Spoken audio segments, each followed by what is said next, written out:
മിശിഹായ്ക്ക് സ്തുതിയായിരിക്കട്ടെ. ഇപ്പോഴും എപ്പോഴും സ്തുതിയായിരിക്കട്ടെ. Hallelujah. Hallelujah. Praise the Lord.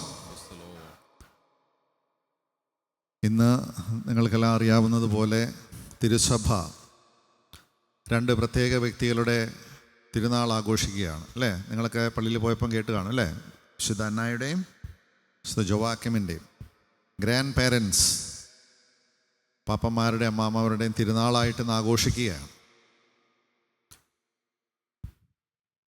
നമ്മളൊന്ന് ചിന്തിച്ചു നോക്കുമ്പോൾ ഇന്നത്തെ സുവിശേഷത്തിൻ്റെ വായനകൾ നിങ്ങൾ ശ്രദ്ധിച്ചായിരുന്നോ? ആർക്കെങ്കിലും ഓർമ്മയുണ്ടോ? എന്തായിരുന്നു സുവിശേഷം? എന്തിനെക്കുറിച്ചായിരുന്നു? ആർക്ക് ഓർമ്മയുണ്ട്? വിതക്കാരൻ്റെ ഉപമ. വിതക്കാരൻ്റെ ഉപമയ്ക്കുള്ള എക്സ്പ്ലനേഷൻ ആയിരുന്നു അല്ലേ? അപ്പോൾ അവിടെ 4 നിലങ്ങളെ പറ്റിയൊക്കെ പറയുന്നുണ്ട്. ആദ്യം പറയുന്നത് വഴിയരികിൽ വീണത്, പിന്നെ നമ്മൾ കാണുന്നത് പാറപ്പുറത്ത്, മുൾച്ചെടികൾക്കിടയിൽ, പിന്നെ നല്ല നിലത്ത് വീണ വിത്തുകൾ. വിശുദ്ധ അന്നായുടെയും ജോവാക്കിമിൻ്റെയൊക്കെ ജീവിതം നമ്മൾ നോക്കുമ്പോൾ നല്ല നിലത്ത് വീണ വിത്തിൻ്റെ വലിയ ഉദാഹരണമാണ്. വിതക്കാരൻ ഈശോയാണ്, നമുക്കറിയാം. നിലമെന്ന് പറയുന്നത് നമ്മുടെ ഹൃദയങ്ങളാണ്. നമ്മൾ ഈ ബൈബിളിൽ നോക്കുകയാണെങ്കിൽ വിശുദ്ധ ഗ്രന്ഥത്തിലുടനീളം നമ്മൾ കാണുന്ന ദൈവം വിതച്ച വിത്തുകളൊക്കെ അതിൻ്റെ ഫലങ്ങൾ പുറപ്പെടുവിക്കുന്നത് സാധാരണ മനുഷ്യരിൽ അതിനൊരു കാലതാമസം ഉണ്ടാകാറുണ്ട്. നമ്മൾ അബ്രാഹം തൊട്ട് തുടങ്ങുകയാണെങ്കിൽ അബ്രാഹത്തിന് കൊടുത്ത വാഗ്ദാനങ്ങൾ, ആ വിത്തുകൾ അതിൻ്റെ പൂർണ്ണതയിലേക്ക് എത്തുന്നത് അബ്രാഹത്തിന് 75-ാം വയസ്സിൽ കൊടുക്കുന്ന വാഗ്ദാനം 100-ാം വയസ്സിലാണ് പൂർത്തീകരിക്കപ്പെടുന്നത്. ഇസഹാക്ക് എന്ന് പറയുന്ന ദൈവത്തിൻ്റെ വാഗ്ദാനം.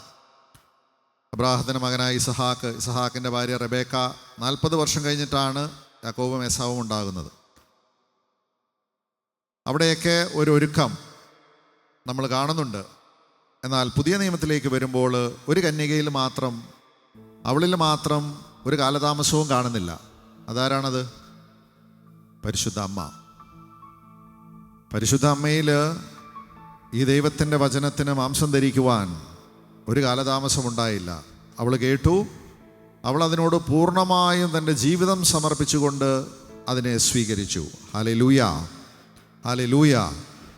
ഇന്ന് നമ്മൾ ഈ തിരുനാളൊക്കെ ആഘോഷിക്കുമ്പോൾ നമ്മുടെ ഹൃദയങ്ങളെയൊക്കെ ഒന്ന് പരിശോധിക്കേണ്ടതാണ്. നമ്മൾ എത്ര കാലമായി നമ്മൾ ദൈവത്തിൻ്റെ സന്നിധിയിൽ വരുന്നു, ദൈവവചനങ്ങൾ കേൾക്കുന്നു. നമ്മളൊക്കെ ഒരു പരിധിവരെയൊക്കെ നമ്മൾ ദൈവവചനം സ്വീകരിച്ചവരാണ്. അപ്പോൾ വഴിയരികിൽ വീണ ഒരു വിത്തിൻ്റെ ഒരു സ്റ്റേജൊക്കെ നമ്മൾ കടന്നു. അല്ലെങ്കിൽ നമ്മളിന്നിവിടെ ആയിരിക്കില്ല. ഒരു പാറപ്പുറത്ത് വീണ അനുഭവം, വെയിലേൽക്കുമ്പോൾ വചനം വാടിപ്പോകുന്നൊരവസ്ഥ, അല്ലെങ്കിൽ ഇന്നത്തെ സുവിശേഷം, മത്തായിയുടെ സുവിശേഷം 13-ാമത്തെ അധ്യായത്തിൽ വിവരിക്കുന്നത് പോലെ ജീവിതത്തിൻ്റെ വ്യഗ്രതകൾ, നമ്മുടേതായിട്ടുള്ള സ്ട്രഗിളുകളൊക്കെ വരുമ്പോൾ ഈ വചനം ഞെരുക്കപ്പെടുന്ന അവസ്ഥ, ഫലം പുറപ്പെടുവിക്കാൻ സാധിക്കാത്ത അവസ്ഥ നമ്മളൊന്ന് വിചിന്തനം ചെയ്യേണ്ടതാണ്.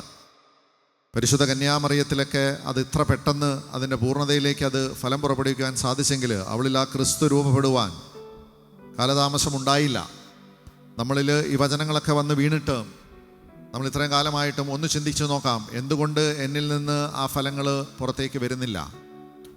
എന്തുകൊണ്ട് ക്രിസ്തു എന്നിൽ രൂപപ്പെടുന്നില്ല? നമ്മൾ പ്രാർത്ഥിക്കുന്നവരായിരിക്കാം, നല്ല വലിയ ലോകത്തിൻ്റെതായ വഴികളിലൂടെയൊക്കെ പോകാതിരിക്കുന്ന വ്യക്തികളായിരിക്കാം, നല്ലത് തന്നെ, കൽപ്പനകളൊക്കെ പാലിക്കുന്നവരാണ്, വളരെ നല്ലത്. എങ്കിലും ആത്യന്തികമായി എന്നിൽ ക്രിസ്തു രൂപപ്പെടുക, എന്നെക്കുറിച്ചുള്ള ദൈവത്തിൻ്റെ പദ്ധതിയിലേക്ക് ഞാൻ കൂടുതൽ അടുക്കുക എന്നുള്ളൊരു പ്രക്രിയ നമ്മളിൽ നടക്കുന്നുണ്ടോ എന്ന് പരിശോധിക്കേണ്ടത് വളരെ ആവശ്യമാണ്. അല്ലെങ്കിൽ നമ്മൾ ഈ പറയുന്ന ഒരു കംഫർട്ട് സോണിൽ നിന്ന് വലിയ കുഴപ്പമൊന്നും ഇല്ല എന്ന് വിചാരിച്ച് നമ്മൾ പോകും. നമ്മൾ ദൈവത്തിൻ്റെ പദ്ധതികൾ മുഴുവനും ദൈവം വെളിപ്പെടുത്തിയിരിക്കുന്നത് വിശുദ്ധ ഗ്രന്ഥത്തിലാണ്. നമ്മളെ ഓരോരുത്തരെ കുറിച്ചുള്ള പദ്ധതിയും ഈ വചനത്തിലുണ്ട്. അതുകൊണ്ടാണ് വചനം നിത്യം നിലനിൽക്കുന്നതാണെന്ന് പറയുന്നത്. ഇത് മോശയുടെ കാലഘട്ടങ്ങൾ 4000-5000 വർഷങ്ങൾക്ക് മുമ്പ് എഴുതിയ കാര്യങ്ങൾ ഇന്നും പ്രസക്തി ഉണ്ടാകുന്നതിൻ്റെ കാരണം ഈ വചനം എന്നും നിലനിൽക്കുന്നു. എൻ്റെയും നിങ്ങളുടെയും ജീവിതം ഈ വചനവുമായിട്ട് അഭേദ്യമായിട്ട് ബന്ധപ്പെട്ട് കിടക്കുന്നതാണ്. ആരാണ് ഈ വചനം? അത് യേശു ക്രിസ്തുവാണ്. അപ്പം ക്രിസ്തുവിനോടുള്ള എൻ്റെ താതാമ്യപ്പെടൽ അനുസരിച്ചാണ് ഈ വചനം എന്നിൽ മാംസം ധരിക്കുക.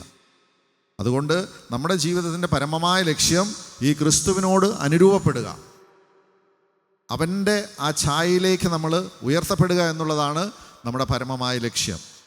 അതിലേക്ക് ഉന്നം വെച്ചുകൊണ്ടുള്ളൊരു ജീവിതമായിരിക്കണം. അതിനാണ് നിത്യജീവൻ എന്നൊക്കെ നമ്മൾ പറയുന്നത്. സ്വർഗം എന്നൊക്കെ പറയുന്നത് അതാണ്. പർദീസ എന്നൊക്കെ പറയുന്നത് യേശുവിനോടുള്ള നമ്മുടെ ഐക്യപ്പെടലിനാണ് പറയുന്നത്. അപ്പോൾ നമ്മൾ ഓരോ വെള്ളിയാഴ്ചകളിലൊക്കെ നമ്മളിവിടെ വരുമ്പോൾ എന്തിനാണ് നമ്മളിവിടെ വരുന്നത്, എന്താണ് ദൈവം നമ്മളിൽ നിന്ന് ആഗ്രഹിക്കുന്നത്, നമ്മുടെ ജീവിതത്തിൻ്റെ പ്രശ്നങ്ങൾ, അതിൻ്റെ പരാധീനതകൾ, അതിൻ്റേതായിട്ടുള്ള ഏറ്റക്കുറച്ചിലുകളിലൊക്കെ നടുക്ക് നിൽക്കുമ്പോഴും നമ്മൾ ദൈവസന്നിധിയിൽ വന്ന് ഈ ദൈവവുമായിട്ടുള്ള ഈ ഐക്യപ്പെടലിന് ഞാൻ എത്ര പ്രയോറിറ്റി കൊടുക്കുന്നുണ്ട്, എത്രമാത്രം ഒരുക്കത്തോടെയാണ് ഞാൻ വരുന്നത്. വെള്ളിയാഴ്ചകളിലും എല്ലാ ദിവസവും വിശുദ്ധ കുർബാനയിൽ പങ്കെടുക്കുകയും സ്വീകരിക്കുകയും ചെയ്യുന്നവരൊക്കെ ആയിരിക്കാം നമ്മളിൽ ഭൂരിഭാഗം ആൾക്കാരും. എന്നാൽ അത് എത്ര ഒരുക്കത്തോടു കൂടി ദൈവം ആഗ്രഹിക്കുന്ന രീതിയിലാണ് ഞാനത് അർപ്പിക്കുന്നത് എന്ന് നമ്മൾ വിചിന്തനം ചെയ്യേണ്ടത് വളരെ ആവശ്യമാണ്. നമ്മളെക്കുറിച്ചുള്ള ദൈവപദ്ധതി എന്താണെന്ന് വളരെ വ്യക്തമായിട്ട് ഫിലിപ്പിയർക്കുള്ള ലേഖനം 4-ാമത്തെ അധ്യായം 4 മുതലുള്ള വചനങ്ങൾ നമ്മൾ ഒത്തിരി പ്രാവശ്യം വായിച്ച് കേട്ടിട്ടുള്ളതാണ്. ദൈവഹിതം എന്താണെന്നുള്ളതിനെക്കുറിച്ച് പൗലോസ്ലീഹ വ്യക്തമായിട്ട് നമുക്ക് പറയുന്നതാണ്. ഫിലിപ്പിയർക്കുള്ള ലേഖനം 4-ാമത്തെ അധ്യായം 4 മുതലുള്ള തിരുവചനങ്ങൾ നിങ്ങൾ ഇങ്ങനെയാണ് പറയുന്നത്: നിങ്ങളെപ്പോഴും നമ്മുടെ കർത്താവിൽ സന്തോഷിക്കുവിൻ. ഞാൻ വീണ്ടും പറയുന്നു, നിങ്ങൾ സന്തോഷിക്കുവിൻ. ഇത് പൗലോസ്ലീഹ എഴുതുന്നത് കാരാഗ്രഹത്തിൽ കിടക്കുമ്പോഴാണ്. എന്നിട്ട് പറയുകയാണ്, നിങ്ങളുടെ ക്ഷമാശീലം എല്ലാവരും അറിയട്ടെ. കർത്താവ് അടുത്തെത്തിയിരിക്കുന്നു. ഒന്നിനെക്കുറിച്ചും ആകുലരാകണ്ട. പ്രാർത്ഥനയിലൂടെയും അപേക്ഷയിലൂടെയും കൃതജ്ഞതാ സ്തോത്രങ്ങളോടെ നിങ്ങളുടെ യാചനകൾ ദൈവസന്നിധിയിൽ അർപ്പിക്കുവിൻ. അപ്പോൾ നമ്മുടെ എല്ലാ ധാരണയും അതിലംഘിക്കുന്ന ദൈവത്തിൻ്റെ സമാധാനം നിങ്ങളുടെ ഹൃദയങ്ങളെയും ചിന്തകളെയും യേശുക്രിസ്തുവിൽ കാത്തുകൊള്ളും. വീണ്ടും തെസ്സലോണിക്കാർക്ക് ലേഖനത്തിൽ പൗലോസ്ലീഹ പറയുന്നുണ്ട്. 1 തെസ്സലോണി 5:16 മുതൽ ഇങ്ങനെ പറയുന്നു: എപ്പോഴും സന്തോഷത്തോടെ ഇരിക്കുവിൻ, ഇടപെടാതെ പ്രാർത്ഥിക്കുവിൻ, എല്ലാ കാര്യങ്ങളിലും നന്ദി പ്രകാശിപ്പിക്കുവിൻ. ഇതാണ് യേശുക്രിസ്തുവിൽ നിങ്ങളെ സംബന്ധിച്ചുള്ള ദൈവഹിതം. Hallelujah, hallelujah. അപ്പോൾ ഇത്ര വലിയ പ്രതിസന്ധിയിലൂടെ കടന്നു പോകുന്ന പൗലോസ്ലീഹ ഇത് എഴുതണമെന്നുണ്ടെങ്കിൽ എല്ലാ കാര്യങ്ങളിലും നന്ദി പറയുക, ഇടപെടാതെ പ്രാർത്ഥിക്കുക, ഇതാണ് എപ്പോഴും സന്തോഷത്തോടെ ഇരിക്കുക. ഇതൊക്കെ പലപ്പോഴും നമ്മുടെ ജീവിതത്തിൽ സാധിക്കാതെ പോകുന്നതാണ്. എന്നാൽ ദൈവത്തിൻ്റെ ഹിതം ഇതാണെന്ന് പൗലോസ്ലീഹ പറയുമ്പോൾ അതിൻ്റെ ഉള്ളിലൊരു മർമ്മമുണ്ട്. എന്താണ് അതിന് കാരണം?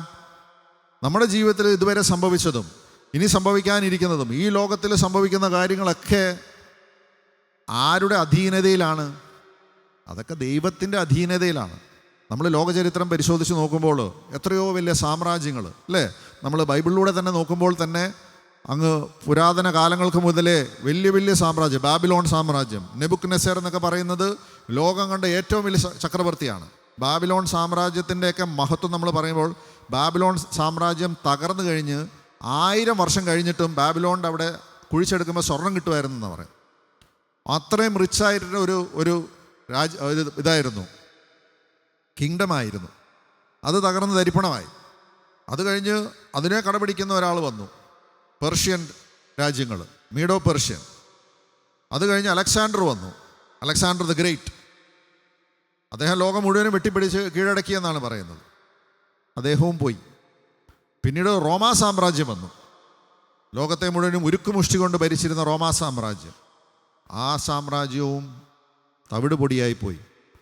അപ്പോൾ ഇതിൻ്റെയൊക്കെ മുകളിൽ ദൈവത്തിൻ്റെ പദ്ധതികളാണ്. നമ്മളിന്ന് നോക്കുമ്പോൾ ലോകത്തിൽ വലിയ പ്രശ്നങ്ങളൊക്കെ നടക്കുന്നത് നമുക്ക് തോന്നും. യുദ്ധങ്ങൾ, വലിയ വലിയ രാജ്യങ്ങൾ, അമേരിക്ക വലിയ സൂപ്പർ പവർ, റഷ്യ അതിൻ്റെ ഇടയിൽ ന്യൂക്ലിയർ പവർ വെച്ച്, ചൈന ഇങ്ങനെ വരുന്നു, എല്ലാ സ്ഥലങ്ങളിലും മിഡിൽ ഈസ്റ്റിൽ ഇസ്രായേലും മറ്റവരും തമ്മിലൊക്കെ പ്രശ്നങ്ങൾ. ഇത് നോക്കുമ്പോൾ നമ്മൾ വിചാരിക്കും, ദൈവമേ നീ വളരെ നിഷ്പ്രഭനായി പോയോ? ആൾക്കാരിങ്ങനെ തോന്നിവാസം കാണിക്കുമ്പോൾ നീ എന്തുകൊണ്ട് ഒന്നും ചെയ്യുന്നില്ല എന്നൊക്കെ നമ്മൾ തോന്നിയേക്കാം. ഏശയ്യായുടെ പുസ്തകത്തിൽ ദൈവം വളരെ വ്യക്തമായിട്ട് നമ്മളോട് പറയുന്നുണ്ട്. ഏശയ്യായുടെ പുസ്തകം 44-ാമത്തെ അധ്യായം 6 മുതലുള്ള തിരുവചനങ്ങൾ ഇങ്ങനെ പറയുന്നു: ഇസ്രായേലിൻ്റെ രാജാവും രക്ഷകനും സൈന്യങ്ങളുടെ നാഥനുമായ കർത്താവ് അരുളി ചെയ്യുന്നു, ഞാൻ ആദിയും അന്തവുമാണ്. ഞാനല്ലാതെ മറ്റൊരു ദൈവമില്ല. എനിക്ക് സമാനനായി ആരുണ്ട്? അവൻ അത് ഉദ്ഘോഷിക്കുകയും പ്രഖ്യാപിക്കുകയും തെളിയിക്കുകയും ചെയ്യട്ടെ. വരാനിരിക്കുന്ന കാര്യങ്ങൾ ആദ്യം മുതൽ അറിയിച്ചതാര്? ഇനി എന്ത് സംഭവിക്കുമെന്ന് അവർ പറയട്ടെ. ഭയപ്പെടേണ്ട, ധൈര്യം അവലംബിക്കുവിൻ. ഞാൻ പണ്ടേ പറയുകയും പ്രഖ്യാപിക്കുകയും ചെയ്തിട്ടില്ലേ? നിങ്ങൾ എൻ്റെ സാക്ഷികളാണ്. ഞാനല്ലാതെ മറ്റൊരു ദൈവമുണ്ടോ? മറ്റൊരു ഉന്നതശില എൻ്റെ അറിവിലില്ല. അപ്പോൾ വരാനിരിക്കുന്ന കാര്യങ്ങളൊക്കെ ദൈവം വളരെ കൃത്യമായിട്ട് ഈ വിശുദ്ധ ഗ്രന്ഥത്തിൽ നമ്മൾക്ക് വെളിപ്പെടുത്തിയിട്ടുണ്ട്. ഈ ലോകത്തിൽ ഇപ്പോൾ സംഭവിച്ചുകൊണ്ടിരിക്കുന്നതും എൻ്റെ നിങ്ങളുടെ ജീവിതത്തിൽ സംഭവിച്ചുകൊണ്ടിരിക്കുന്നതും ഇനി വരാനിരിക്കുന്ന കാര്യങ്ങളൊക്കെ, അതൊക്കെ യേശുവിൻ്റെ ആ മനുഷ്യാവതാരവും യേശുവിൻ്റെ കുരിശുമരണവും ഉത്ഥാനവും യേശുവിൻ്റെ രണ്ടാം വരവിന് വരെയുള്ള കാര്യങ്ങൾ ഈ വെളിപാടിൻ്റെ പുസ്തകത്തിൽ നമ്മൾ വായിക്കുമ്പോൾ വ്യക്തമായിട്ട് നമുക്ക് കാണുന്നുണ്ട്. ദൈവം പറഞ്ഞതുപോലെ തന്നെയാണ് എല്ലാ കാര്യങ്ങളും ഇതുവരെ പോയിക്കൊണ്ടിരിക്കുന്നത്, ഇനി അങ്ങനെ പോകത്തുള്ളൂ. അതുകൊണ്ടാണ് പൗലോസ്ലീഹ പറയുന്നത്, നിങ്ങൾ സന്തോഷിക്കുവിൻ. നിങ്ങളെ ഇപ്പോൾ ഞെരുക്കുന്ന കാര്യങ്ങളൊക്കെ താൽക്കാലികമായിട്ടുള്ള കാര്യങ്ങളാണ്. അതിൻ്റെയൊക്കെ അപ്പുറത്തുള്ള ദൈവിക പദ്ധതി നമ്മൾക്ക് കാണുവാനും ദൈവം ഇതെല്ലാം ഉപരിനന്യമേ ആക്കുമെന്നുള്ള വലിയ പ്രത്യാശയിലാണ് നമ്മൾ ഈ ദൈവത്തോട് ചേർന്ന് നിന്ന് നമ്മുടെ യാത്ര മുന്നോട്ട് കൊണ്ടുപോകുന്നത്. അതുകൊണ്ടാണ് ദൈവം നമുക്ക് നൽകിയിരിക്കുന്ന സ്ഥാനം. നമ്മൾ ഈ സൃഷ്ട പ്രപഞ്ചത്തെക്കുറിച്ചുള്ള സൃഷ്ടിയെക്കുറിച്ചൊക്കെ നമ്മൾ ഉൽപ്പത്തിയിൽ വായിക്കുമ്പോൾ നമ്മൾ കാണുന്നുണ്ട്, ദൈവം ആദ്യത്തെ ദിവസം, രണ്ടാമത്തെ ദിവസം, മൂന്നാമത്തെ ദിവസം, നാലാമത്തെ ദിവസം, അഞ്ചാമത്തെ ദിവസം, ആറാമത്തെ ദിവസം സൃഷ്ടികർമ്മം നടത്തുന്നത്. നമ്മുടെ വിശുദ്ധ കുർബാനയിൽ നമ്മൾ ഈ ഒരു ലിറ്റർജിക്കൽ പ്രൊസഷനായിട്ടാണ് നമ്മൾ ഞായറാഴ്ചത്തെ സോളം മാസസൊക്കെ അങ്ങനെയാണ്. നിങ്ങൾ കണ്ടു കാണും, ഇങ്ങനെ വരി വരിയായിട്ട് കാഴ്ചവസ്തുക്കളായിട്ട് വരും, ഓരോന്നോരോന്നായിട്ട്. അത് ഭൂമിയുടെ ഓരോ എലമെൻസിനെ കൊണ്ടുകൊണ്ടാണ് അവർ കാഴ്ചയർപ്പിക്കുക. അത് ഈ സൃഷ്ടിയുടെ ജനസിസിൻ്റെ ഒരു റെപ്പറ്റീഷനാണ്. ഏറ്റവും അവസാനം ആരാ വരിക? അവസാന പുരോഹിതൻ വരുന്നത്. സൃഷ്ടികർമ്മത്തിൽ നമ്മൾ കാണുന്ന അങ്ങനെയാണ്. എല്ലാത്തിനെയും സൃഷ്ടിച്ചു, ഏറ്റവും അവസാനം ദൈവം മനുഷ്യനെ സൃഷ്ടിക്കുന്നു. അപ്പോൾ ഈ 6-ാം ദിവസം സൃഷ്ടിക്കുന്ന മനുഷ്യൻ 7-ാം ദിവസം ദൈവം എന്ത് ചെയ്തു? അതിനെ വിശുദ്ധീകരിച്ചു. എന്നിട്ട് ദൈവം റെസ്റ്റ് എടുത്തു എന്നാണ് പറയുന്നത്. God entered into his rest. അത് വലിയൊരു ഉത്തരവാദിത്വം മനുഷ്യനെ ഏൽപ്പിച്ചിട്ടാണ് ദൈവം 7-ാം ദിവസം വിശ്രമത്തിലേക്ക് കടക്കുന്നത്. എന്താണ് 6-ാം ദിവസം സൃഷ്ടിച്ച മനുഷ്യരായ എന്നോടും നിങ്ങളോടും ദൈവം പറഞ്ഞിരിക്കുന്നത്? ഈ 7-ാം ദിവസത്തിലേക്ക് കടക്കുന്നവൻ മാത്രമേ ദൈവവുമായിട്ടുള്ള ഉടമ്പടിയിൽ പങ്കാളിത്തമുള്ളൂ. Hallelujah, hallelujah. ഇന്ന് നമ്മൾ ജീവിക്കുന്ന ഈ ലോകത്തിൽ ദൈവവും ദൈവിക സംവിധാനങ്ങളെയൊക്കെ തള്ളിപ്പറഞ്ഞ് ഇതിലൊന്നും വലിയ അർത്ഥമില്ല, ഇതിലൊന്നും വലിയ കാര്യമൊന്നുമില്ല, നമ്മൾ നമ്മുടേതായ വഴി കാണുക, നമ്മുടേതായിട്ടുള്ള രീതിയിൽ കാര്യങ്ങളൊക്കെ വ്യാഖ്യാനിക്കുക, ദൈവമൊക്കെ ഉണ്ടെങ്കിൽ ഇല്ലെങ്കിലൊന്നും പ്രശ്നമില്ലാന്ന് പറയുന്ന ഒരു വലിയൊരു സമൂഹത്തിൻ്റെ നടുവിൽ നമ്മൾ നിൽക്കുമ്പോൾ നമ്മൾക്കൊക്കെ ദൈവം വലിയ വിലയിട്ടിട്ടാണ് നമ്മളെ ദൈവം കാണുന്നത്. കാരണം ഈ 7-ാം ദിവസത്തിലേക്ക് കടക്കാതിരിക്കുന്നവരൊക്കെ, നിങ്ങൾ വെളിപാടിൻ്റെ പുസ്തകത്തിലൊക്കെ വായിക്കുമ്പോൾ 666 എന്നൊക്കെ പറഞ്ഞ് നിങ്ങൾ വായിക്കും അല്ലേ? വായിച്ചിട്ടില്ലേ? അത് സാത്താൻ്റെ നമ്പറാന്നൊക്കെ പറഞ്ഞ് നമ്മളെ പേടിപ്പിക്കും. അത് പേടിപ്പിക്കാനുള്ളതല്ല. 6 എന്ന് പറയുന്നത് എന്താണ്? 6 എന്ന് പറയുന്ന നമ്പർ അപൂർണതയുടെ ഒരു അടയാളമാണ്. 6-ാം ദിവസം എന്ന് പറയുന്നത് അപൂർണതയാണ്. 6-ാം ദിവസം സൃഷ്ടിക്കപ്പെട്ട മനുഷ്യനും മൃഗവും ഒരേ ദിവസമാണ് സൃഷ്ടിക്കപ്പെടുന്നത്. 7-ാം ദിവസത്തിലേക്ക് കടക്കുവാൻ മനുഷ്യനെ ദൈവം സൃഷ്ടിച്ച് തൻ്റെ ആത്മാവിനെ നൽകി ഈ സൃഷ്ടപ്രപഞ്ചത്തെ മുഴുവനും ദൈവത്തിങ്കലേക്ക് അടുപ്പിക്കുവാൻ, bringing the entire creation into the right praise and worship to the true God. ആ ദൈവാരാധനയിലേക്കും ദൈവസ്തുതിയിലേക്കും ഈ സൃഷ്ടപ്രപഞ്ചത്തെ മുഴുവനും കൊണ്ടുവരുവാനുമാണ് ദൈവം എന്നെയും നിങ്ങളെയും മനുഷ്യനായി സൃഷ്ടിക്കുകയും 7-ാം ദിവസത്തിലേക്ക് ദൈവത്തിൻ്റെ വിശ്രമത്തിലേക്ക് കടക്കുവാൻ വേണ്ടി അത് സാബത്തായിട്ട് ആചരിക്കുവാൻ ഒരു കൽപ്പനയായി നൽകിയിരിക്കുന്നത്. ഹല്ലേലൂയ. ഈ 6-ാം ദിവസം നിൽക്കുന്ന വ്യക്തികളൊക്കെ അപൂർണതയുടെ ഒരു നമ്പറാണ്. 3-6 എന്ന് പറഞ്ഞാൽ എന്താണ്? അത് അപൂർണതയുടെ പൂർണ്ണതയാണ്. ദൈവത്തിനെയും ദൈവിക സംവിധാനങ്ങളെയും തിരസ്കരിക്കുന്നതിൻ്റെ അടയാളമാണ്. ഇന്ന് പള്ളിയിലും ഇന്ന് വിശുദ്ധ ബലിയിലൊന്നും പങ്കെടുക്കാതെ നടക്കുന്ന വലിയ യുവജനങ്ങളും വലിയ ആൾക്കാരൊക്കെ ഉണ്ട്. ഞങ്ങൾക്ക് ദൈവത്തിലൊക്കെ വിശ്വാസം ഉണ്ടെന്നാണ് പറയുന്നത്. പക്ഷെ അവർ ഈ ഉടമ്പടിയിലേക്ക് കടക്കുന്നില്ല. ഇവിടെയാണ് ദൈവം നമ്മളെ തിരഞ്ഞെടുത്ത് ഇങ്ങനെ ഒരു കൂട്ടായ്മയിൽ കൊണ്ടുവന്ന് ഈ ദൈവത്തിൻ്റെ ആ സത്യത്തിനോട് സാക്ഷ്യം വഹിച്ചുകൊണ്ട് നമ്മളെ ദൈവം ഒരു വലിയൊരു ഉത്തരവാദിത്വം ഏൽപ്പിച്ചിട്ടാണ് എന്നെയും നിങ്ങളെയും ഈ കാലഘട്ടത്തിൽ ദൈവം നമ്മളെ വലിയ പ്രത്യാശയോടെ വലിയ എക്സ്പെക്റ്റേഷനോട് കൂടിയിട്ടാണ് ദൈവം കാണുന്നത്. നമുക്കറിയാം, ആദത്തിനെ ഇതെല്ലാം ഏൽപ്പിച്ചു, എല്ലാത്തിൻ്റെ മേൽ അധികാരം കൊടുത്തിട്ട് പറഞ്ഞു, ഇതിനെ എല്ലാത്തിനെയും നീ എന്നിലേക്ക് കൊണ്ടുവരണം. അതിന് 7-ാം ദിവസം അതിനെ ഞാൻ വിശുദ്ധീകരിച്ചു. പക്ഷെ നമുക്കറിയാവുന്നതുപോലെ ഉൽപ്പത്തിയുടെ 2-ാമത്തെ അധ്യായം കഴിഞ്ഞ് 3-ാമത്തേലേക്ക് കടക്കുമ്പോഴേ ആദം വീണു. ഈ ദൈവവുമായിട്ടുള്ള ഉടമ്പടി ലംഘിച്ചതോടെ അവിടെ ഒരു പൊട്ടലുണ്ടായി. ദൈവവുമായിട്ടുള്ള ബന്ധത്തിൽ പൊട്ടലുണ്ടായി. ആദവും ഹവ്വയും തമ്മിലുള്ള ബന്ധത്തിൽ പ്രശ്നമുണ്ടായി. ആദവും പ്രകൃതിയും തമ്മിലുള്ള ബന്ധത്തിലെല്ലാം വലിയ വിള്ളലുകളുണ്ടായി. ദൈവത്തിന് അത് റിസ്റ്റോർ ചെയ്യാൻ വലിയ വില കൊടുക്കേണ്ടി വന്നു. ദൈവം വലിയ മാസ്റ്റർ പ്ലാൻ ഇട്ടു. ഒരു ജനതയെ തനിക്ക് വേണ്ടി ഒരുക്കി. അതാണ് ഇസ്രായേൽ ജനത. പുറപ്പാടിൻ്റെ പുസ്തകത്തിലേക്ക് നമ്മൾ എത്തുമ്പോഴേക്ക് നമ്മൾ കാണുന്നുണ്ട് 19-ാമത്തെ അധ്യായം. ദൈവം സീനായ് മലയിൽ ഇറങ്ങി വരുന്നതിന് മുമ്പ് മോശയെ വിളിച്ചിട്ട് പറയും, നീ കയറി വാ, ഞാൻ നാളെ വരും, 3 ദിവസം കഴിയുമ്പോൾ നിങ്ങളുടെ അടുത്തേക്ക് ഞാൻ വരും, സീനായ് മലയിൽ ഞാൻ ഇറങ്ങി വരും, നീ ജനത്തിനെ ഒരുക്കണം. ഇങ്ങനെ പറഞ്ഞുകൊണ്ട് മോശേനെ ഇതിലേക്ക് വിളിക്കുന്നുണ്ട്. പുറപ്പാടിൻ്റെ പുസ്തകം 19-ാമത്തെ അധ്യായം 5 മുതലുള്ള വചനം ഇങ്ങനെ പറയുന്നു: അതുകൊണ്ട് നിങ്ങൾ എൻ്റെ വാക്ക് കേൾക്കുകയും എൻ്റെ ഉടമ്പടി പാലിക്കുകയും ചെയ്താൽ നിങ്ങൾ എല്ലാ ജനതകളിലും വെച്ച് എനിക്ക് ഏറ്റവും പ്രിയപ്പെട്ട എൻ്റെ സ്വന്തം ജനമായിരിക്കും. കാരണം ഭൂമി മുഴുവനും എൻ്റേതാണ്. നിങ്ങൾ എനിക്ക് പുരോഹിത രാജ്യവും വിശുദ്ധ ജനവുമായിരിക്കും. ദൈവത്തിൻ്റെ തിരഞ്ഞെടുക്കപ്പെട്ട ജനം ഞാനും നിങ്ങളും. ദൈവം നമുക്ക് നൽകുന്ന ഒരു സ്ഥാനമാണ്. എന്താണത്? ദൈവം നിങ്ങൾ എനിക്ക് പുരോഹിത രാജ്യവും വിശുദ്ധ ജനവും. ആദത്തിന് ഒരു പൗരോഹിത്യ ദൗത്യം കൊടുത്താണ് ഏദൻ തോട്ടം ഏൽപ്പിച്ചത്. ദൈവവുമായിട്ടുള്ള ബന്ധം ഈ ഭൂമിയിലുള്ള എല്ലാത്തിനോടും ചേർക്കുവാൻ ആദത്തിന് കൊടുത്തിരുന്ന പൗരോഹിത്യ ദൗത്യം, അത് ദൈവം എന്നെയും നിങ്ങളെയും ഏൽപ്പിച്ചുകൊണ്ട് ഞാനും നിങ്ങളുമായിരിക്കുന്ന ലോകം, അത് നമ്മുടെ കുടുംബമുണ്ടാകാം, ജീവിത പങ്കാളി ഉണ്ടാകാം, മക്കളുണ്ടാകാം, ജോലി സ്ഥലങ്ങളുണ്ടാകാം, ശുശ്രൂഷ മേഖലകളുണ്ടാവും, അയലൊക്കെ ഉണ്ടാവും, ബന്ധുമിത്രാദികളുണ്ടാവും. എൻ്റേതായിട്ടുള്ള ലോകം ഈ ദൈവവുമായിട്ട് അടുപ്പിക്കുവാനുള്ള ഒരു പൗരോഹിത്യ ഉത്തരവാദിത്വം എന്നെ നിങ്ങളെ ഏൽപ്പിച്ചുകൊണ്ടാണ് ദൈവം നമ്മളെ തെരഞ്ഞെടുത്ത് വിശുദ്ധീകരിച്ചത്. ഇത് തന്നെയാണ് പത്രോസ്ലീഹയുടെ ലേഖനത്തിൽ നമ്മൾ കാണും. എൻ്റെ വളരെ ഫേവറേറ്റ് ആയിട്ടുള്ളൊരു വചനമാണ്. 1 പത്രോസ് 2:9 നമ്മൾ വായിക്കും. എന്താണത് പറയുന്നത്? ആകയാൽ നമ്മൾ ആരാണെന്ന് ദൈവം നമ്മളോട് വെളിപ്പെടുത്തുന്നത് പത്രോസ്ലീഹ വളരെ ഭംഗിയായിട്ട് നമ്മളോട് പറയുന്നുണ്ട്. 1 പത്രോസ് 2:9 ഇങ്ങനെ പറയുന്നു: എന്നാൽ നിങ്ങൾ തെരഞ്ഞെടുക്കപ്പെട്ട വംശവും രാജകീയ പുരോഹിത ഗണവും വിശുദ്ധ ജനതയും ദൈവത്തിൻ്റെ സ്വന്തം ജനവുമാണ്. അതിനാൽ അന്ധകാരത്തിൽ നിന്ന് തൻ്റെ അത്ഭുതകരമായ പ്രകാശത്തിലേക്ക് നിങ്ങളെ വിളിച്ചവൻ്റെ നന്മകൾ പ്രകീർത്തിക്കണം. Hallelujah, hallelujah. ഞാനും നിങ്ങളും ദൈവത്തിൻ്റെ തിരഞ്ഞെടുക്കപ്പെട്ട വംശം, രാജകീയ പുരോഹിത ഗണം. മാമോദീസ സ്വീകരിച്ച് ഞാനും നിങ്ങളും അത്ര വലിയ വാല്യൂയോടുകൂടിയാണ് സ്വർഗം കാണുന്നത്. നമ്മുടെ ജീവിത പ്രശ്നങ്ങളിൽ, നമ്മുടെ ദൈനംദിന ജീവിതത്തിൻ്റെ പെടാപ്പാടുകളിലൊക്കെ നമ്മൾ ഓടിത്തളരുമ്പോൾ നമ്മൾക്ക് നൽകപ്പെട്ട ഈ ശ്രേഷ്ഠമായ സ്ഥാനം നമ്മൾ പലപ്പോഴും മറന്നു പോകാൻ സാധ്യതയുണ്ട്. ദൈവം വീണ്ടും ഓർമ്മിപ്പിക്കുകയാണ്. വീണ്ടും നമ്മൾ വരുമ്പോൾ, ഞാൻ പറഞ്ഞു, തുടക്കം മുതലുള്ള അവസാനം വരെയുള്ള കാര്യങ്ങൾ ഈ വിശുദ്ധ ഗ്രന്ഥത്തിൽ ദൈവം പറഞ്ഞിട്ടുണ്ട്. വെളിപാടിൻ്റെ പുസ്തകം യോഹന്നാൻ സ്ലീഹായ്ക്ക് കിട്ടുകയാണ് സ്വർഗീയ ദർശനം. ഞാൻ നിങ്ങളുമൊക്കെ അവസാനം എത്തിച്ചേരേണ്ട കാര്യങ്ങളെപ്പറ്റി പറയുമ്പോൾ വെളിപാടിൻ്റെ പുസ്തകത്തിലെ ആദ്യത്തെ അധ്യായത്തിൽ തന്നെ ഇങ്ങനെ പറയുന്നുണ്ട്. 1-ാമത്തെ അധ്യായം 6 മുതലുള്ള വചനങ്ങൾ: നമ്മെ സ്നേഹിക്കുകയും സ്വന്തം രക്തത്താൽ നമ്മെ പാപത്തിൽ നിന്ന് മോചിപ്പിക്കുകയും സ്വപിതാവായ ദൈവത്തിൻ്റെ രാജ്യവും പുരോഹിതരും ആക്കുകയും ചെയ്തവന് മഹത്വവും പ്രതാപവും എന്നേക്കും ഉണ്ടായിരിക്കട്ടെ. ആമേൻ. നമ്മൾ സ്വർഗത്തിൽ ചെല്ലുമ്പോഴും നമ്മൾക്ക് ലഭിക്കുന്ന സ്ഥാനം, തൻ്റെ രക്തത്താൽ വീണ്ടെടുക്കപ്പെട്ട ഈ ഉടമ്പടി, പുതിയ ഉടമ്പടിയിൽ വീണ്ടെടുത്ത ഒരു ജനത, ദൈവത്തിൻ്റെ പുരോഹിത ഗണമായി നിത്യതയിൽ ദൈവത്തെ ആരാധിക്കുന്ന ഒരു ഗണമായിട്ട് നമ്മൾ മാറ്റപ്പെടും. നമ്മുടെ ഹൃദയങ്ങളും മനസ്സുകളും ജീവിതങ്ങളും എത്രമാത്രം ഇതിനു വേണ്ടി ഒരുങ്ങുന്നുണ്ട്.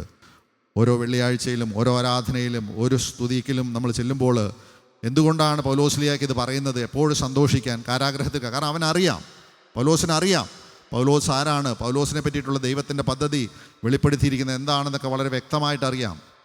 അതുകൊണ്ടാണ് ജീവിത പ്രശ്നങ്ങളൊന്നും അവരെ അലട്ടിയിരുന്നില്ല. റോമാക്കാർക്ക് ലേഖനത്തിലൊക്കെ പറയുന്നില്ലേ, വാളോ ദുരിതമോ നഗ്നതയോ പീഡനമോ ഒന്നിനും യേശു ക്രിസ്തുവിലൂടെയുള്ള ദൈവസ്നേഹത്തിൽ നിന്ന് എന്നെ പിന്തിരിപ്പിക്കാൻ സാധിക്കില്ല. നമ്മളൊക്കെ നമ്മുടെ ജീവിതത്തിൽ ചെറിയ ചെറിയ പ്രശ്നങ്ങൾ വരുമ്പോൾ തന്നെ പരിഭവവും ദൈവത്തിൽ നിന്ന് മാറിപ്പോകുവാനുള്ളൊക്കെ വലിയ ടെൻഡൻസി നമ്മളിലുണ്ട്. നമ്മുടെ സ്ഥാനം എന്താണ്? ദൈവം നമ്മളെങ്ങനെയാണ് കാണുന്നത്? നമ്മൾ എന്താണ് ഈ ലോകത്തിലായിരിക്കുമ്പോൾ നമ്മൾ ദൈവം ആഗ്രഹിക്കുന്നത്? ദൈവഹിതം എന്താണ്?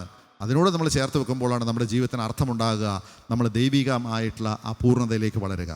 നമുക്കൊന്ന് എഴുന്നേറ്റ് നിൽക്കാം.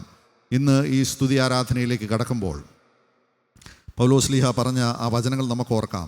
നമ്മുടെ ഹൃദയങ്ങളെ നല്ല വിത്തുകളായിട്ട്, നല്ല നിലങ്ങളായിട്ട് ഒരുക്കുന്നതിൻ്റെ ഭാഗമാണ് ഈ സ്തുതി ആരാധനയൊക്കെ. ഈ ലോകത്തിൻ്റെ വ്യഗ്രതയിലൊക്കെ പെട്ട് നമ്മൾക്കൊക്കെ ചില വിഷമങ്ങളും വേദനകളും ബുദ്ധിമുട്ടുകളും ദൈവത്തുമായിട്ടുള്ള ബന്ധമൊക്കെ ചിലപ്പോൾ ചില ഏരിയാസിലൊക്കെ നമ്മൾ വിചാരിക്കുന്ന പോലെയൊന്നും പോകുന്നുണ്ടാവില്ല.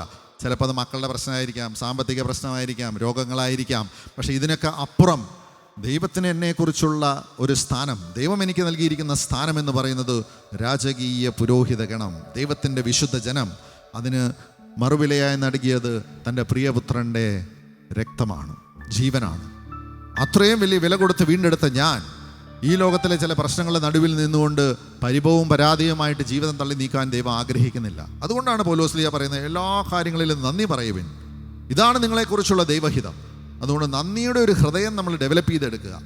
അതിന് തടസ്സമായി നിൽക്കുന്നതിനെല്ലാം ഈ സ്തുതി ആരാധനയിൽ ദൈവം എടുത്തു മാറ്റും. അതുകൊണ്ടാണ് നമ്മളൊരു സ്തുതി ആരാധനയിൽ പങ്കെടുക്കുമ്പോൾ, കഴിഞ്ഞ ദിവസങ്ങളിലൊക്കെ എൽവിസാറിന് ഇവിടെ നിന്ന് പറഞ്ഞു, ഇവിടെ വരുന്നവർ പലരും പാടുന്നില്ല എന്നൊക്കെ. നിങ്ങളൊന്ന് ആലോചിച്ച് നോക്കിയാൽ, നമ്മളൊരു കല്യാണ വീട്ടിൽ ചെന്നാൽ നമ്മൾ അവരുടെ സന്തോഷത്തിൽ പങ്കെടുക്കില്ലേ? നമ്മൾ കൈ കടിച്ച് അവർ പാട്ട് പാടുന്നതിനെക്കൂടെ. ഒരു മരണ വീട്ടിൽ ചെന്നാൽ നമ്മൾ അവരോട് കൂടെ പ്രാർത്ഥിക്കുകയും അവരുടെ സങ്കടത്തിൽ പങ്കെടുക്കുകയും ചെയ്യും. നമ്മൾ ദൈവസന്നിധിയിൽ വരുമ്പോൾ, ദൈവത്തെ സ്തുതിക്കാൻ ആരാധിക്കാനും വരുമ്പോൾ, നമ്മൾ പാടാതെയും നമ്മൾ കൈകൊട്ടാതെയൊക്കെ ഇരിക്കുമ്പോൾ, ഇവിടെ ദൈവം നമ്മളിൽ നിന്ന് ആഗ്രഹിക്കുന്നത്, സങ്കീർത്തനത്തിലുടനീളം കാണുന്നത്, 81-ാം സങ്കീർത്തനത്തിലൊക്കെ ദൈവം സ്പഷ്ടമായിട്ട് പറയുന്നുണ്ട്, നിങ്ങളുടെ ശക്തി കേന്ദ്രമായ ദൈവത്തെ ഉച്ചത്തിൽ പാടി സ്തുതിക്കുവിൻ, യാക്കോബിൻ്റെ ദൈവത്തിന് ആർപ്പ് വിളിക്കുവിനെന്നാണ് പറയുന്നത്. എന്നിട്ട് പറയുകയാണ്, ഇത് അമാവാസിയിലും നിങ്ങളുടെ ഉത്സവ ദിനമായ പൗർണമിയിലും നിങ്ങൾ ചെയ്യണം. നമ്മുടെ ജീവിതത്തിലെ സന്തോഷത്തിലും അമാവാസ്യമായിട്ടുള്ള അവസരങ്ങളിലൊക്കെ നമ്മൾ ചെയ്യണം. എന്നിട്ട് പറയുകയാണ്, ഇത് ഇസ്രായേലിനൊരു ചട്ടവും യാക്കോബിനൊരു പ്രമാണവുമാണ്. It is a commandment. അതെന്തിനു വേണ്ടിയിട്ടാണ് ദൈവം പറയുന്നത്? നമ്മുടെ സ്തുതി ആരാധനയിൽ അവൻ ഇറങ്ങി വരും. 22-ാം സങ്കീർത്തനം 3-ാമത്തെ വചനം പറയുന്നു, ഇസ്രായേലിൻ്റെ സ്തുതികളുടെ സിംഹാസനത്തിൽ വസിക്കുന്നവനെ അവിടുന്ന് പരിശുദ്ധൻ. നമ്മൾ ഈ സ്തുതിക്കുമ്പോൾ നമ്മുടെ ഹൃദയങ്ങളിൽ കെട്ടിക്കിടക്കുന്നതെല്ലാം മാറ്റപ്പെടും. അത് നല്ല നിലങ്ങളായിട്ട് ഒരുക്കപ്പെടും. അതിന് നമ്മൾ ബലം പിടിച്ച് നമ്മൾ വേറെ പല കാര്യങ്ങളൊക്കെ ആലോചിച്ച് നിൽക്കരുത്. ദൈവസന്നിധിയിൽ വരുമ്പോൾ ഇതാണ് പരിശുദ്ധാത്മാവിനെ നിങ്ങൾ നിർവീര്യമാക്കരുതെന്ന് പറയുന്നത്. തെസ്സലോനിക്കാരെ ലേഖനത്തിൽ പൗലോസ് പറയുന്നുണ്ട്, നിങ്ങളെപ്പോഴും സന്തോഷിക്കുകയും നന്ദി പറയുമെന്ന് പറഞ്ഞിട്ട് പറയുകയാണ്, ഉടനെ പറയുകയാണ്, നിങ്ങൾ പരിശുദ്ധാത്മാവിനെ നിർവീര്യമാക്കരുത്. അപ്പോൾ നമ്മൾ ഈ നന്ദിയുടെ ഒരു മനോഭാവം നമ്മൾ ഡെവലപ്പ് ചെയ്തെടുത്തില്ലെങ്കിൽ നമ്മൾ പരിശുദ്ധാത്മാവിനെ നിർവീര്യമായി പോകും. അതുകൊണ്ട് ഇങ്ങനെ കൂട്ടായ്മയിലൊക്കെ വരുമ്പോൾ നമ്മൾ മുഴുവൻ ഹൃദയത്തോടെ ദൈവത്തെ സ്തുതിക്കണം. കാരണം അവനിൽ നിന്ന് നന്മ മാത്രമേ നമ്മളിൽ വരുള്ളൂ. ആ കുരിശിലേക്ക് നോക്കിയിട്ട് അവൻ്റെ ആ അവസ്ഥയിൽ പോലും അവൻ്റെ പിളർക്കപ്പെട്ട ഹൃദയത്തിൽ നിന്ന് കാരുണ്യ സ്രോതസ്സായിട്ട് നമ്മൾക്ക് കുതിച്ചൊഴുകിയത് അവൻ്റെ തിരുരക്തവും തിരുജലവും. അതും ആ ലോഞ്ചിനൂസ് എന്ന് പറയുന്ന ഒരു വിജാതിയനെ സൗഖ്യപ്പെടുത്തിയെങ്കിൽ, ഞാനും നിങ്ങളും ആ ഉടമ്പടിയുടെ ഭാഗമായി നിന്നുകൊണ്ട് ദൈവത്തിൻ്റെ വിശുദ്ധ ജനവും അവൻ്റെ രാജകീയ പൗരോഹിത്യത്തിൽ പങ്കാളിത്തം നൽകുന്ന നമ്മളെ ദൈവം എത്ര അധികമായി ഉയർത്തുകയില്ല. കരങ്ങൾ ഉയർത്തി ഒന്ന് ദൈവത്തെ ഒന്ന് സ്തുതിക്കാം. Hallelujah, hallelujah. ദൈവത്തിന് നന്ദി പറയുവിൻ, ദൈവത്തിന് സ്തുതി പാടുവിൻ. നമുക്ക് പൂർണ്ണ ഹൃദയത്തോടെ അവിടെ സന്നിധിയിലേക്ക് കടന്നു വന്നുകൊണ്ട് ആ നല്ല ദൈവത്തെ, എന്നെക്കുറിച്ചുള്ള ദൈവത്തിൻ്റെ ആ ശ്രേഷ്ഠമായ പദ്ധതി, സ്വർഗത്തില് ആ രാജകീയ പൗരോഹിത്യത്തിൽ എന്നെ ഇന്നേ പങ്കെടുപ്പിച്ചുകൊണ്ട് ആ സ്വർഗീയ വ്രതങ്ങളോട് ചേർന്നുകൊണ്ട് ഈ ഭൂമിയിലായിരിക്കുമ്പോൾ തന്നെ അവനെ സ്തുതിക്കുവാനും ആരാധിക്കുവാനും അവൻ്റെ മഹത്വത്തിൽ പങ്കെടുക്കുവാനും സാധ്യമാക്കിക്കൊണ്ടാണ് യേശു ആ ബലി പൂർത്തീകരിച്ചത്. അതുകൊണ്ടാണ് ആ ദേവാലയത്തിൻ്റെ ആ തുണി അത് മുകളിൽ നിന്ന് താഴേക്ക് കീറിയത്. ഇപ്പോൾ ആ ഇതില്ല. There is no more barriers. Today the heaven is open for you and me. നമ്മുടെ ഹൃദയങ്ങളാകുന്ന ആ നിലങ്ങൾ ഒരുക്കി നമുക്ക് ആ ദൈവത്തെ നന്ദിയോടെ സ്തുതിച്ച് കൈകൾ അടിച്ച് പാടി സ്തുതിക്കാം.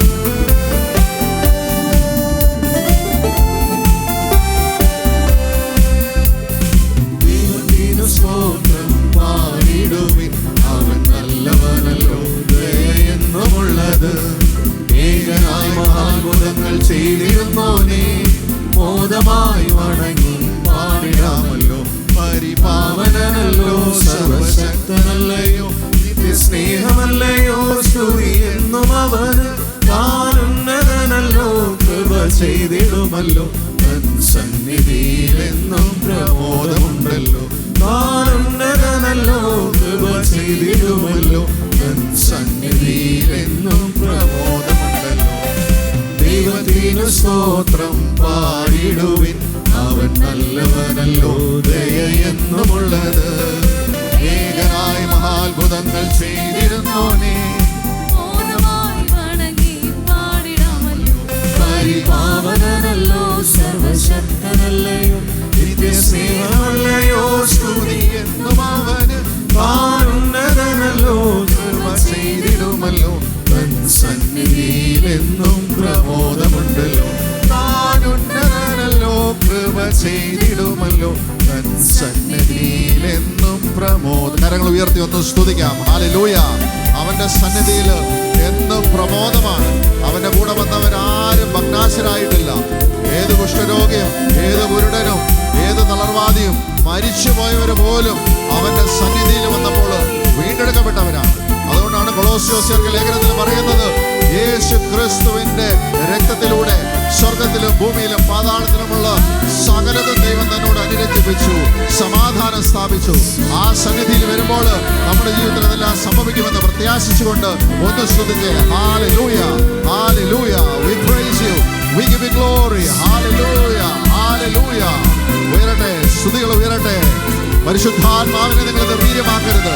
നമ്മളിൽ ഒരാൾ സ്തുതിക്കാതിരിക്കുമ്പോൾ ആ പരിശുദ്ധാത്മാവ് അവിടെ തിരികെ ഞാനായിട്ട് കാരണമാകരുത്. Hallelujah, hallelujah, hallelujah.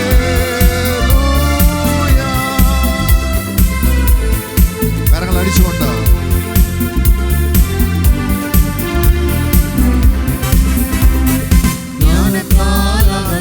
വാർത്തെടുത്തവൻ, ഭൂതലത്തെ വെള്ളത്തിന്മേൽ ഉറപ്പിച്ചവൻ, ദീപ്തി നൽകും സൂര്യചന്ദ്ര താരവൃന്ദത്തെ ഓടിയായി വാനിടത്തിൽ സ്ഥാപിച്ചവൻ.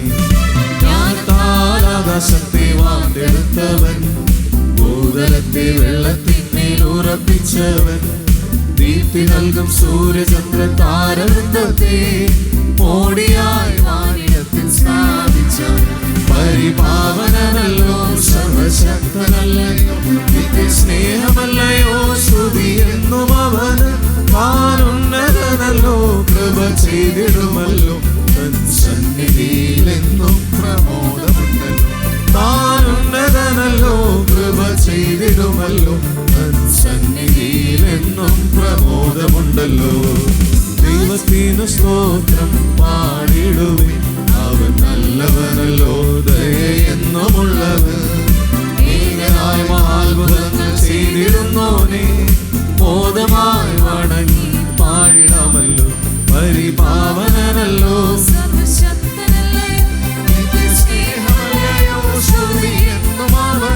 താനുന്നതനല്ലോ, കൃപ ചെയ്തിടുമല്ലോ, തൻ സന്നിധിയിലെന്നും പ്രമോദമുണ്ടല്ലോ. താനുന്നതനല്ലോ, കൃപ ചെയ്തിടുമല്ലോ, തൻ സന്നിധിയിലെന്നും. എല്ലാവരും ഒരിക്കൽ കൂടി സ്തുതിക്കട്ടെ. നമ്മുടെ ജീവിതങ്ങളെ മുഴുവനായി സമർപ്പിച്ചുകൊണ്ട് ആ നല്ലവനായവൻ അവൻ നമുക്ക് വേണ്ടി ചെയ്ത നന്മകളെ ഒന്ന് ഓർക്കുക. നമുക്ക് ഈ ഭൂമിയിൽ ആവശ്യമായിട്ടുള്ളതൊക്കെ അപ്പുറം അവന്റെ ദൈവീക ജീവനുള്ള പങ്കാളിത്തം, സ്വർഗത്തിലുള്ള ആ വലിയ സ്വർഗീയമായിട്ടുള്ള ജീവൻ അത് വാഗ്ദാനം ചെയ്തുകൊണ്ടാണ് അവൻ ഇന്ന് നമ്മുടെ കൂടെ ആയിരിക്കുന്നത്.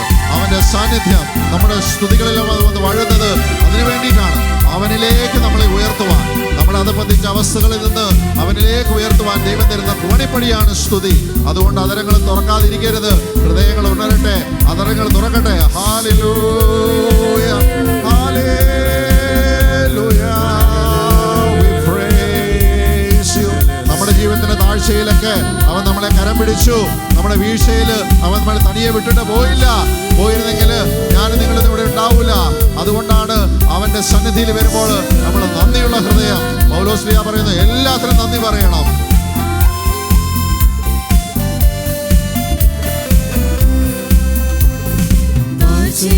നമ്മെ ഓർത്ത് ആദരിച്ചല്ലോ,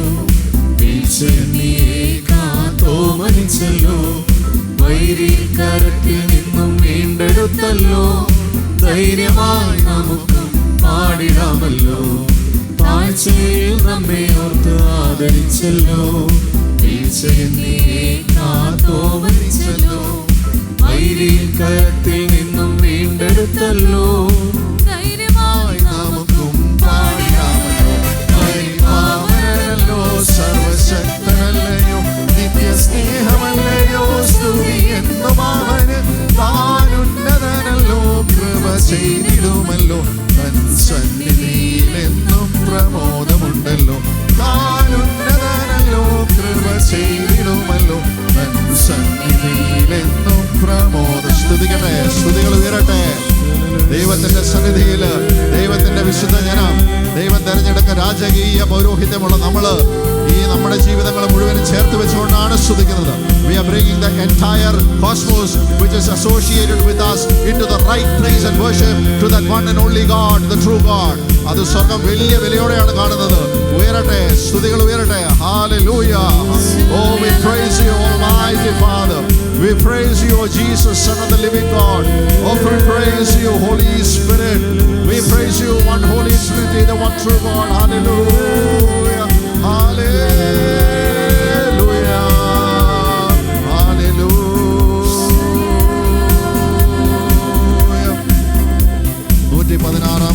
സങ്കീർത്തനം 17 മുതലുള്ള തിരുവചനങ്ങൾ പറയുന്നു, ഞാൻ അങ്ങേക്ക് കൃതജ്ഞതാ ബലി അർപ്പിക്കും, ഞാൻ കർത്താവിന് നാമം വിളിച്ചപേക്ഷിക്കും, അവിടുത്തെ ജനത്തിൻ്റെ മുൻപിൽ കർത്താവിന് ഞാൻ എൻ്റെ നേർച്ചകൾ നിറവേറ്റും. കർത്താവിൻ്റെ ആലയത്തിലെ അങ്കണത്തിൽ ജെറൂസലേമേ, നിന്റെ മധ്യത്തിൽ തന്നെ കർത്താവിനെ സ്തുതിക്കുമേ. ദൈവത്തിൻ്റെ സ്വന്തം ജനത്തിൻ്റെ നടുവിൽ ദൈവത്തെ സ്തുതിക്കുക എന്ന് പറയുന്നത് നമ്മളെ സംബന്ധിച്ചിടത്തോളം വലിയ സന്തോഷത്തോടെ ചെയ്യേണ്ട ഒരു കാര്യമാണ്. നമ്മൾ കാണുന്നുണ്ട്, ഏശയ്യായുടെ പുസ്തകത്തിലൊക്കെ നമ്മൾ കാണുന്നുണ്ട് ഈ ദൈവത്തെ പറ്റി, ദൈവം എങ്ങനെയാണ് തന്നെ സ്വർഗത്തിൽ എങ്ങനെയാണ് ദൈവത്തെ സ്തുതിക്കുന്നതിനെ പറ്റിയിട്ടുള്ള ഒരു വെളിപാടൊക്കെ ഏശയ്യായ്ക്ക് കിട്ടുന്നുണ്ട്. 6-ാമത്തെ അധ്യായത്തിൽ നമ്മൾ ഇങ്ങനെ കാണുന്നുണ്ട്, ഏശയ്യായ്ക്ക് കിട്ടിയ സ്വർഗീയ ദർശനത്തിൽ ഇങ്ങനെ പറയുന്നു, 3 മുതലുള്ള വചനങ്ങൾ, സ്വർഗീയമായിട്ടുള്ള വൃന്ദങ്ങളൊക്കെ ദൈവത്തെ സ്തുതിക്കുന്നതാണ്. അവ പരസ്പരം ഉദ്ഘോഷിച്ചു കൊണ്ടിരുന്നു, പരിശുദ്ധൻ പരിശുദ്ധൻ, സൈന്യങ്ങളുടെ കർത്താവ് പരിശുദ്ധൻ, ഭൂമി മുഴുവനും അവിടുത്തെ മഹത്വം നിറഞ്ഞിരിക്കുന്നു. എന്നിട്ട് പറയുകയാണ്, അവയുടെ ശബ്ദഘോഷത്താൽ ഭൂമുഖത്തിൻ്റെ അടിസ്ഥാനങ്ങൾ ഇളകുകയും ദേവാലയം ധൂമപൂരിതമാവുകയും ചെയ്തു. സ്വർഗത്തിലുള്ള സ്തുതികൾ കേൾക്കുമ്പോൾ അവിടുത്തെ അടിപടലം മുഴുവനും അവിടെ ഇളകും, അവിടെ ധൂമപൂരിതമാകും. അവിടെ ഇങ്ങനെ ആ സ്തുതികൾ ഇങ്ങനെ ഉയരുമ്പോൾ ആ സ്വർഗം മുഴുവനും അത് നിറഞ്ഞ് കവിയും. അങ്ങനെയാണ് സ്വർഗത്തിൽ സ്തുതിക്കുന്നത്. ഈ ഭൂമിയിലായിരിക്കുമ്പോൾ നമ്മൾ ആ സ്തുതികളോട് ചേർത്ത് വെച്ചിട്ടാണ് നമ്മൾ ഈ സ്തുതിക്കുന്നത്. അതുകൊണ്ട് ആ തിരിച്ചറിവിൽ വേണം നമ്മൾ ആരെയാണ് സ്തുതിക്കുന്നത്. ഇത് നടക്കുന്നത് ഇവിടുത്തെ സ്തുതി ആരാധനയല്ല. We are partaking in that heavenly worship and praise. നിത്യതയിൽ ദൈവത്തോട് ചേർന്ന് നമ്മൾ നിത്യതയിൽ ചെയ്യേണ്ട ആ വർഷിപ്പിൽ, ആ പ്രൈസിൽ ഇന്ന് എനിക്ക് നിങ്ങൾക്കും ഒരു അവസരം ദൈവം ഇവിടെ തരുന്നതാണ്. അതുകൊണ്ട് ദൈവത്തെ സ്തുതിക്കുമ്പോൾ നമ്മൾ തിരിച്ചറിയണം, ആ സ്വർഗത്തിൽ അത്ര പ്രൗഢിയോട് കൂടിയിട്ടാണ് അവർ ദൈവത്തെ സ്തുതിക്കുന്നത്. അങ്ങനെയാണ് പറയുന്നത്, ഭൂമുഖത്തിൻ്റെ അടിസ്ഥാനങ്ങൾ ഇളകുന്ന രീതിയിലാണ് സ്തുതിക്കുന്നത്. ദേവാലയം ധൂമപൂരിതമാവുകയും ചെയ്തു. ദൈവത്തിൻ്റെ സാന്നിധ്യമുള്ള സ്ഥലങ്ങളൊക്കെ അങ്ങനെയാണ്, സ്തുതികളാൽ നിറഞ്ഞ്, ആരാധനയാൽ നിറഞ്ഞു നിൽക്കുന്ന സാന്നിധ്യമാണ് ദൈവസാന്നിധ്യം. നമ്മളും നമ്മുടെ ജീവിതങ്ങളും അതിനോട് ചേർത്ത് വെച്ച് വേണം സ്തുതിക്കാൻ. ഇവിടെയാണ് നമ്മുടെ ഹൃദയങ്ങൾ ഒരുക്കപ്പെടുക. ഒരിക്കൽ കൂടി കരങ്ങൾ ഉയരട്ടെ. ആ ദൈവത്തിന് കൊടുക്കേണ്ട സ്തുതിയും ആരാധനയും റോമാക്കാർക്ക് ലേഖനത്തിൽ നമ്മൾ വായിക്കുന്നുണ്ട്. അവർ ദൈവത്തെ അറിഞ്ഞിട്ടും ദൈവത്തിന് നന്ദി പറയുകയോ അവിടുത്തെ മഹത്വപ്പെടുത്തുകയോ ചെയ്തില്ല. ഇന്നത്തെ ലോകത്തിൻ്റെ അവസ്ഥയ്ക്ക് കാരണമതാണ്.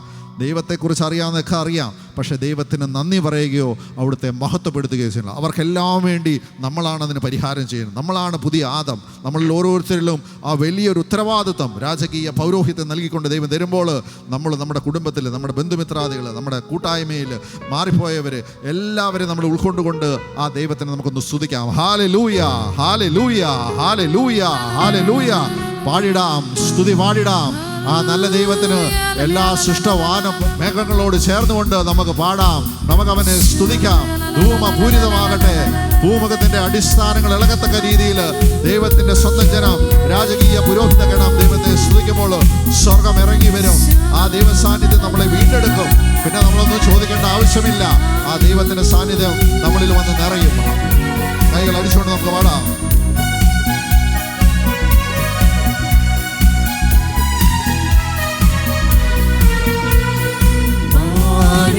സ്തുതി പാടിടാം, തിരുനാമം വാഴ്ത്തിടാം, നന്ദി ചൊല്ലി വാഴ്ത്തിടാം, സ്തുതികൾ പാടിടാം. പാടിടാം, സ്തുതി പാടിടാം, തിരുനാമം വാഴ്ത്തിടാം, നന്ദി ചൊല്ലി വാഴ്ത്തിടാം, സ്തുതികൾ പാടിടാം.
പാടിടാം സ്തുതി പാടിടാം തിരുനാമം വാഴ്ത്തിടാം നന്ദി ചൊല്ലി വാഴ്ത്തിടാം സ്തുതികൾ പാടിടാം. കരങ്ങൾ ഉയർത്തി ഒന്ന് സ്തുതിക്കാം ആ ദൈവത്തിനെ. Hallelujah hallelujah.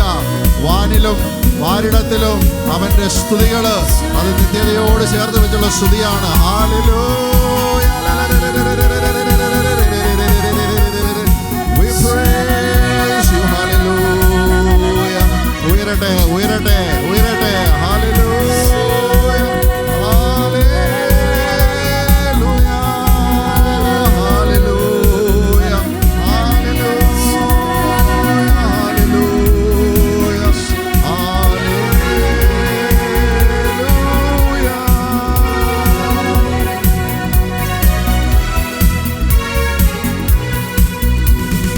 മാനവരാശി രക്ഷിച്ചിടുവാൻ സ്നേഹദാതൻ തൻ തിരുസുതനെ നൽകി പോലും സ്നേഹിച്ചല്ലോ. മാനവരാശി രക്ഷിച്ചിടുവാൻ സ്നേഹദാതൻ തൻ തിരുസുതനെ നൽകി പോലും സ്നേഹിച്ചല്ലോ.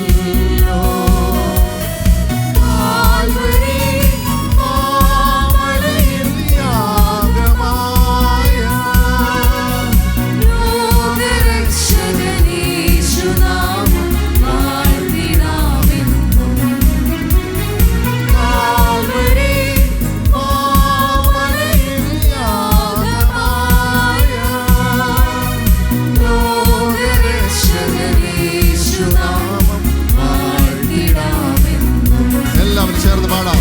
പാടിടാം സ്തുതി പാടിടാം തിരുനാമം വാഴ്ത്തിടാം നന്ദി ചൊല്ലി വാഴ്ത്തിടാം സ്തുതികൾ പാടിടാം. പാടിടാം സ്തുതി പാടിടാം തിരുനാമം വാഴ്ത്തിടാം നന്ദി ചൊല്ലി വാഴ്ത്തിടാം സ്തുതികൾ പാടിടാം. കരങ്ങൾ ഉയരട്ടെ സ്തുതികൾ ഉയരട്ടെ ഒരിക്കൽ കൂടി. ഹല്ലേലൂയ ഹല്ലേലൂയ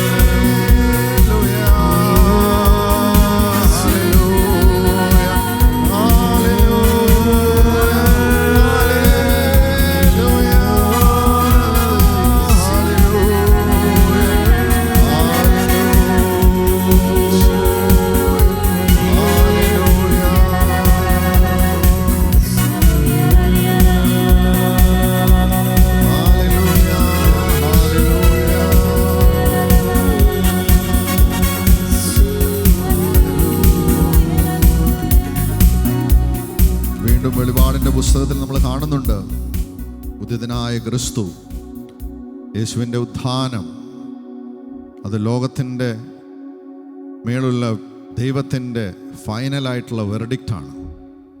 യേശുവിൻ്റെ ഉത്ഥാനം നടന്നില്ലായിരുന്നെങ്കിൽ പൗലോസ്ലീഹ പറയുന്ന പോലെ എൻ്റെയും നിങ്ങളുടെയും വിശ്വാസമൊക്കെ വ്യർത്ഥമായി പോയാണ്. നമ്മുടെ ഈ ലോകത്തിലെ ജീവിതത്തിന് യാതൊരു അർത്ഥവുമില്ലാതെ പോയാണ്. ഈ കുരിശ് ലോകത്തിലെ ഏറ്റവും വലിയ മണ്ടത്തരമായി തീർന്നേനെ. 2000 വർഷങ്ങൾക്ക് മുമ്പ് ദൈവപുത്രൻ ഇങ്ങനെ ഒരു വലിയൊരു പീഡനത്തിലൂടെ കടന്നുപോയി നമ്മുടെ എല്ലാവരെയും വീണ്ടെടുത്തെങ്കിൽ, ഇരിക്കേണ്ടവർക്ക് ഇരിക്കാം കേട്ടോ, നമ്മളെല്ലാവരെയും വീണ്ടെടുത്തെങ്കിൽ അതിൻ്റെ 3-ാം ദിവസമുള്ള ആ ഉയർപ്പിലാണ് നമ്മൾക്ക് അവൻ്റെ ദൈവിക ജീവനിലുള്ള പങ്കാളിത്തം നമ്മൾക്ക് ലഭിക്കുന്നത്. പെസഹ വ്യാഴം ആ സെഹിയോൻ മാളികയിൽ അവൻ തൻ്റെ ശരീരവും രക്തവും നമ്മൾക്ക് ദാനമായി ഭക്ഷണമായി നൽകുമ്പോൾ, പാപമോചനത്തിനായിട്ടുള്ള പുതിയ ഉടമ്പടി അവൻ സ്ഥാപിക്കുമ്പോൾ ശിഷ്യന്മാർക്ക് ഒരു ഐഡിയയും കിട്ടിയില്ല എന്താ പറയുന്നതെന്ന്. അവർ പെസഹ ആചരിച്ചിരുന്നത് ഒരു കുഞ്ഞാടിനെ കൊന്ന് കുറച്ച് വീഞ്ഞു കുടിച്ചൊക്കെയായിരുന്നു. അങ്ങനെയാണ് പഴയ ഉടമ്പടിയിൽ ചെയ്തിരുന്നത്. എന്നാൽ അന്ന് ആ പെസഹ വ്യാഴത്തിൽ ഈശോ വന്നവരോട് പറഞ്ഞു, ഇത് എൻ്റെ ശരീരമാണ്. അവർക്ക് അന്ന് വരെ കേട്ടിട്ടില്ലാത്തൊരു സാധനം, ഒരാൾക്ക് പോലും എന്താണെന്ന് ചോദിക്കാൻ പോലും തോന്നിയില്ല. എന്നിട്ട് പറഞ്ഞു, ഇതെൻ്റെ രക്തമാണ്, പുതിയ ഉടമ്പടിയിലെ എൻ്റെ രക്തം. പഴയ ഉടമ്പടികളും പഴയ എല്ലാ ബലികളും അവൻ അവിടെ പുതുക്കുകയാണ്. പഴയതെല്ലാം നിഴലായിരുന്നെങ്കിൽ ഇത് നിത്യതയിലേക്കുള്ള നിത്യബലിയായിട്ട് അവൻ തന്നെ അർപ്പിക്കുകയാണ്. അന്ന് മനസ്സിലാകില്ല സ്ലീയന്മാർക്കാർക്കും. പക്ഷെ പിറ്റേ ദിവസം ദുഃഖവെള്ളി കാൽവരിയിൽ അവൻ ആ 3 ആണിയിൽ തൂങ്ങിക്കിടന്ന് രക്തം വാർന്നപ്പോൾ അവർക്ക് മനസ്സിലായി, he had already offered himself on the day before. യേശു തന്നെ ആ പെസഹ വ്യാഴം തന്നെ ദാനമായി നൽകി. അവനത് ജീവൻ നൽകിയതാണെങ്കിൽ എങ്ങനെയാണ് പിറ്റേ ദിവസം റോമാക്കാർക്ക് അത് എടുക്കാൻ പറ്റുക? അവനത് ഓൾറെഡി നൽകിയതാണ്. ആ ബലി, പെസഹ വ്യാഴം ആരംഭിച്ച ബലി ദുഃഖവെള്ളി കാൽവരിയിൽ അത് പൂർത്തീകരിക്കപ്പെട്ടെങ്കിൽ 3-ാം ദിവസം ഉയർത്തെഴുന്നേറ്റത്തിലൂടെ അതൊരു കൂദാശയായി മാറി. വരാനിരിക്കുന്ന തലമുറകൾക്ക് മുഴുവനും, എനിക്ക് നിങ്ങൾക്കും ഇനി യേശുവിൻ്റെ 2ാം വരവിലുള്ള എല്ലാവർക്കും അവനെ ജീവനോട് ഉയർത്തവനെ സ്വീകരിക്കുവാൻ തക്കവിധം അവനെ തന്നെ അപ്പത്തിൻ്റെ രൂപത്തിലാക്കിക്കൊണ്ട് നമ്മുടെ മധ്യേ നിന്നായിരിക്കുകയാണ് ഒരു കൂദാശയായിട്ട്. What was initiated on Maundy Thursday, which was consummated on Good Friday, it was sacramentalized on the Easter day എന്നാണ് പറയുന്നത്. അതാണ് ഉദ്ധിതനായ യേശുവിൻ്റെ ആ മഹത്വം. അങ്ങനെ ഉയർത്തെഴുന്നേറ്റ് അവൻ ഓരോ ദിവസവും എൻ്റെ നിങ്ങളുടെയും ഹൃദയത്തിലേക്ക് ഒരു അപ്പത്തിൻ്റെ രൂപത്തിൽ എഴുന്നള്ളി വരുമ്പോൾ അവൻ നമ്മുടെ താഴ്മയിലേക്ക് ഇറങ്ങി വരികയല്ല ചെയ്യുന്നത്, നമ്മുടെ താഴ്മയെ അവനിലേക്ക് ഉയർത്തുകയാണ്. നമ്മളെല്ലാവരും എന്തായി തീരണമെന്നുള്ള ദൈവത്തിൻ്റെ ആ പദ്ധതി അതിലേക്ക് ഉയർത്തുവാൻ വേണ്ടിയിട്ടാണ് ക്രിസ്തു മരണത്തിൽ നിന്ന് ഉയർത്തെഴുന്നേറ്റത്. ആ ക്രിസ്തു ഇന്ന് നമ്മുടെ മധ്യേ വസിക്കുമ്പോൾ നമ്മളെക്കുറിച്ച് ഓരോരുത്തരെക്കുറിച്ചും ഇത് തന്നെയാണ് ആഗ്രഹിക്കുന്നത്, നമ്മുടെ ജീവിതങ്ങൾ കൊണ്ട് മറ്റുള്ളവരെ ഉയർത്തുവാൻ. ഇങ്ങനെ തകർന്നു കിടക്കുന്ന ജീവിതങ്ങളെ ഉയർത്തുവാനുള്ള വലിയൊരു ദൗത്യം ഏൽപ്പിച്ചുകൊണ്ടാണ്. അതാണ് രാജകീയ ദൗത്യം, ടു എസ്റ്റാബ്ലിഷ് ഹിസ് കിങ്ഡം. ആദത്തിന് കൊടുത്തിരുന്ന ദൗത്യമാണ്. ഒരു പ്രീസ്ലി പൗരോഹിത്യമുണ്ട്, ഒരു രാജകീയ ദൗത്യമുണ്ട്, ഒരു പ്രവാചക ദൗത്യമുണ്ട്. ഈ 3 ദൗത്യം എന്നെ നിങ്ങളെയും ഏൽപ്പിച്ചുകൊണ്ടാണ് ക്രിസ്തു ഉയർത്തെഴുന്നേറ്റത്. ആ ഉദ്ധിതനായവനെ പ്രഘോഷിക്കുമ്പോൾ അവൻ്റെ ദൗത്യത്തിൽ നമ്മൾ പങ്കാളികളാണ്. മാമോദീസായിലൂടെ എല്ലാവർക്കും ആ ദൗത്യം നൽകണം. കത്തോലിക്ക സഭ നമ്മളെ പഠിപ്പിക്കുന്നുണ്ട്.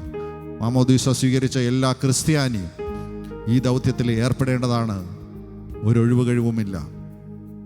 അതുകൊണ്ടാണ് ഈ ക്രിസ്തു ഇന്നും ഈ ഭൂമിയിൽ വസിക്കുന്നത് നമ്മുടെ സാക്ഷ്യങ്ങളിലൂടെയാണ്. ഈശോ ഒരു പുസ്തകം പോലും എഴുതിയില്ല, ഈശോ ആരോട് എഴുതാനും പറഞ്ഞില്ല. ഇതൊക്കെ സ്ലീഹന്മാർ എഴുതിയത് കൊണ്ട് നമുക്ക് വായിക്കാനും മനസ്സിലാക്കാനും പറ്റി. യേശു ആഗ്രഹിച്ചത് അവൻ്റെ നിറസാന്നിധ്യം, ഓരോ വ്യക്തികളുടെ ഹൃദയത്തിലുള്ള യേശുവിൻ്റെ സാന്നിധ്യം, ഉദ്ധിതനായ ക്രിസ്തു, പാപത്തെയും രോഗത്തെയും ഈ ലോകത്തെയും ജയിച്ച ക്രിസ്തു, മരണത്തെ തോൽപ്പിച്ചെഴുന്നേറ്റ ക്രിസ്തു, ആ ക്രിസ്തു ഇന്നും എന്നിൽ ജീവിക്കുന്നത് ലോകത്തിന് വെളിപ്പെടുത്തുവാൻ വേണ്ടിയിട്ടാണ്. അങ്ങനെ അവൻ്റെ മഹത്വം ഈ ലോകത്തിന് വെളിപ്പെടുത്തുവാൻ വിളിക്കപ്പെട്ട ഞാനും നിങ്ങളും അവൻ്റെ സ്തുതികളും അവൻ്റെ ആരാധനകളോട് നമ്മുടെ ജീവിതങ്ങളെ നിറയ്ക്കണം. നമ്മുടെ ജീവിതത്തിൻ്റെ ചില പ്രോബ്ലത്തിലേക്ക് സ്ഥിരമായിട്ട് വിളിച്ചുകൊണ്ട് വന്ന്, അത് ചിലപ്പോൾ ആധ്യാത്മിക ജീവിതത്തിലെ പ്രോബ്ലം ആയിരിക്കാം. ചില ആധ്യാത്മിക വരൾച്ചകൾ, പ്രാർത്ഥിച്ചിട്ടൊരു അനുഭവമില്ല, ചില പാപ തഴക്കദോഷങ്ങൾ വിട്ടുമാറുന്നില്ല, ചില ആൾക്കാരോട് ക്ഷമിക്കാൻ പറ്റുന്നില്ല, പാപത്തിൻ്റെ ചില കെട്ടുകൾ, ഇതിലേക്കൊക്കെ ഈശോനെ സ്ഥിരമായി വിളിച്ചുകൊണ്ടിരിക്കുന്നതിന് അപ്പുറം അവൻ്റെ ദൈവിക ജീവനിലുള്ള പങ്കാളിത്തം അവൻ വാഗ്ദാനം ചെയ്തുകൊണ്ടാണ് അവൻ നമ്മളെ കാത്തിരിക്കുന്നത്. ആ ജീവനോട് ഉയർത്തവനെ നമുക്ക് പാടി ആരാധിക്കാം. അവൻ മരണത്തെ ജയിച്ച് ഉയർന്നെഴുന്നേറ്റെങ്കിൽ ആ അധികാരം എനിക്ക് നിങ്ങൾക്ക് നൽകിക്കൊണ്ടാണ് അവൻ സ്വർഗത്തിലേക്ക് ആരോഹണം ചെയ്തത്. അവൻ സ്വർഗാരോഹണത്തിന് മുമ്പേ പറഞ്ഞു, സ്വർഗത്തിലും ഭൂമിയിലുമുള്ള എല്ലാ അധികാരങ്ങളും എനിക്ക് നൽകപ്പെട്ടിരിക്കുന്നു, ആ അധികാരം നിങ്ങളുമായിട്ട് ഞാൻ പങ്കുവെക്കുകയാണ്.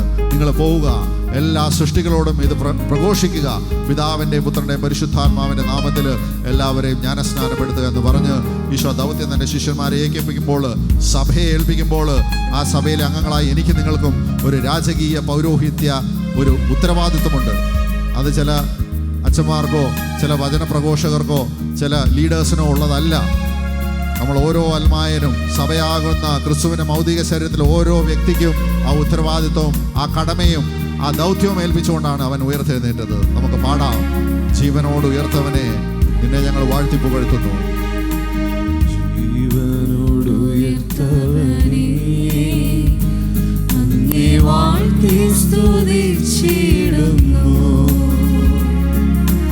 ജീവന്റെ ആധാരമേ അങ്ങേ വാഴ്ത്തി സ്തുതിച്ചിടുന്നു. ജീവനോട് ഉയർത്തവനെ നിന്നെ വാഴ്ത്തി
അധ്യായത്തിൽ നമ്മൾ വീണ്ടും വായിക്കുകയാണ്. വെളിപാടിൻ്റെ പുസ്തകം 4, 5 അധ്യായങ്ങൾ സ്വർഗീയ ആരാധനയെ വെളിവാക്കുന്നതാണ്. The heavenly worship. അതിൽ 5-ാമത്തെ അധ്യായത്തിൽ നമ്മൾ വായിക്കുകയാണ് 11 മുതലുള്ള വചനങ്ങൾ എങ്ങനെയാണ് അവിടെ ആരാധിക്കുന്നത്. പിന്നെ ഞാൻ സിംഹാസനത്തിൻ്റെയും ജീവികളുടെയും ശ്രേഷ്ഠന്മാരുടെയും ചുറ്റും അനേകം ദൂതന്മാരെ കണ്ടു. അവരുടെ സ്വരവും ഞാൻ കേട്ടു. അവരുടെ എണ്ണങ്ങൾ 10,000-ങ്ങളുടെ 10,000-ങ്ങളും 1,000-ങ്ങളുടെ 1,000-ങ്ങളുമായിരുന്നു. ഉച്ചസ്വരത്തിൽ അവർ ഉദ്ഘോഷിച്ചു, കൊല്ലപ്പെട്ട കുഞ്ഞാട് ശക്തിയും ധനവും ജ്ഞാനവും ആധിപത്യവും ബഹുമാനവും മഹത്വവും സ്തുതിയും സ്വീകരിക്കാൻ യോഗ്യനാണ്. The right praise, the right worship in heaven. സ്വർഗത്തിലെ ആ ശ്രേഷ്ഠമായ ആരാധനയും സ്തുതിയുമാണ് ആർക്കാണ് കൊടുക്കുന്നത്? മുഴുവനും മഹത്വവും ബഹുമാനവും കൊല്ലപ്പെട്ട കുഞ്ഞാട്.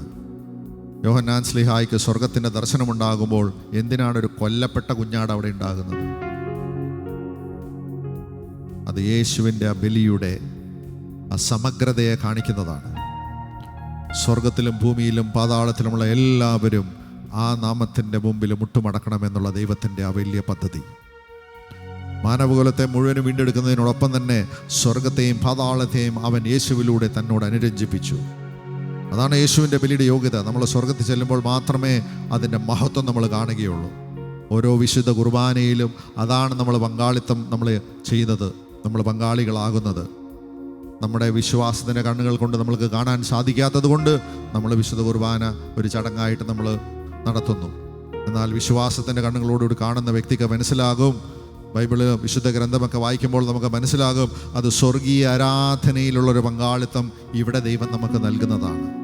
അത് നിങ്ങളിവിടെ കുറേ അച്ഛന്മാരും കുറേ പള്ളിയിലച്ഛന്മാരും കൂടി നടത്തുന്ന ഒരു ആരാധനയല്ല. അത് സ്വർഗീയ വൃന്ദങ്ങൾ വിശുദ്ധരൊക്കെ നിത്യതയിൽ നടത്തുന്ന ആരാധന, ഈ വെളിപാടിൽ കാണുന്ന ഈ ആരാധനയോട് ചേർത്ത് വെച്ചിട്ടുള്ള ഒരു ആരാധനയാണ്. ഇത് ദൈവത്തിൻ്റെ ആദ്യത്തെ പദ്ധതിയാണ്. ഞാൻ തുടക്കത്തിലേ പറഞ്ഞു, സൃഷ്ടകർമ്മം നടത്തുമ്പോൾ ദൈവത്തിൻ്റെ ആഗ്രഹം അതായിരുന്നു. 6-ാം ദിവസം മനുഷ്യനെ സൃഷ്ടിച്ചിട്ട് ഈ സൃഷ്ടപ്രപഞ്ചം മുഴുവനും ആ ദൈവത്തെ ട്രൂ വേർഷിപ്പിലേക്കും പ്രൈസിലേക്കും കൊണ്ടുവരിക. പക്ഷേ ആദത്തിന് പിഴച്ചു. എന്നാൽ 2-ാം ആദമായി വന്നവൻ അതിനെല്ലാം പരിഹാരം ചെയ്ത് മരണത്തെയും തോൽപ്പിച്ച് അവൻ എല്ലാത്തിൻ്റെ മേൽ ആധിപത്യം നേടിക്കൊണ്ട് സ്വർഗത്തിൽ ഉപവിഷ്ടനായിരിക്കുമ്പോൾ അവിടെയുള്ള എല്ലാവരും ഉച്ചസ്വരത്തിൽ പറയുകയാണ്, കൊല്ലപ്പെട്ട കുഞ്ഞാടിന് ശക്തിയും ധനവും ജ്ഞാനവും ആധിപത്യവും ബഹുമാനവും മഹത്വവും സ്തുതിയും സ്വീകരിക്കാൻ ഒരൊറ്റ യോഗ്യനായ ഒരുവൻ മാത്രം. അവിടെ ചെല്ലുമ്പോൾ വേറെ ആരും ഉണ്ടാവില്ല. നമ്മുടെ ഈ ലോകത്ത് കാണുന്ന ഒരു ദേവന്മാരും ദൈവമാരും ഒരു പ്രസ്ഥാനം ഉണ്ടാവില്ല, ഒരു വ്യക്തി ഉണ്ടാവില്ല. അവിടെ ഒരൊറ്റ ഒരുത്തനെ ഉണ്ടാവുകയുള്ളൂ. അത് ഉദ്ധിതനായ ക്രിസ്തു ഈ ഭൂമിയിൽ ജീവിച്ച് മരിച്ച് മറിയത്തിൻ്റെ മകനായി നസ്രായനായി ജീവിച്ച് പിലാത്തോസിൻ്റെ കാലത്ത് നമ്മൾ വിശ്വാസ പ്രമാണത്തിൽ പറയുന്ന ആ സത്യങ്ങളൊക്കെ പൂർണ്ണതയിലേക്ക് എത്തിച്ചുകൊണ്ട് അവൻ ഇന്ന് സ്വർഗത്തിലെ രാജാതിരാജനായി വാഴുന്നു. ദൈവത്തിൻ്റെ കൊല്ലപ്പെട്ട കുഞ്ഞാടായിട്ട് ഇന്ന് അവിടെ കാണുന്നെങ്കിൽ അത് മറ്റാർക്കും വേണ്ടിയിട്ടല്ല, എന്നെയും നിങ്ങളെയും അതിലേക്ക് ചേർത്ത് വെക്കുന്ന ആ ബലിയിൽ അവൻ എന്നെയും നിങ്ങളെയും പങ്കാളികളാക്കുകയാണ്. നമുക്ക് പാടാം, ദൈവകുഞ്ഞാടേ ആത്മനാഥനെ നിന്നെ ഞങ്ങൾ ആരാധിക്കുന്നു.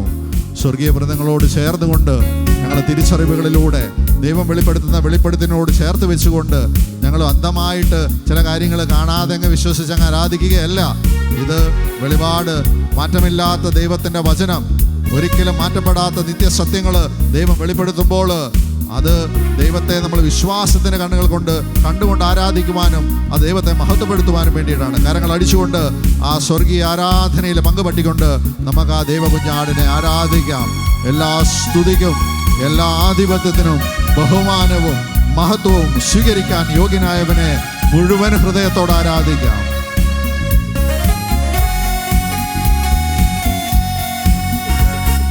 ദൈവകുഞ്ഞാടേ ആത്മനാഥനെ അങ്ങേ ഞങ്ങൾ ആരാധിക്കുന്നു.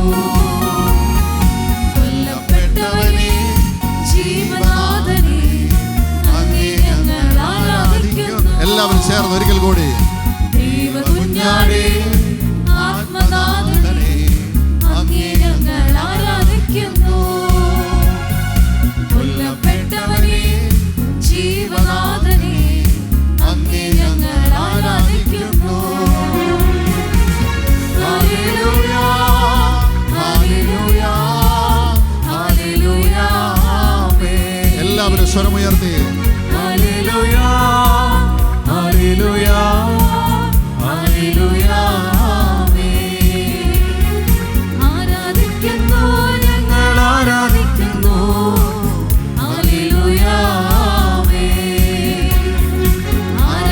ആരാധിക്കുന്നു, ഞങ്ങൾ ആരാധിക്കുന്നു.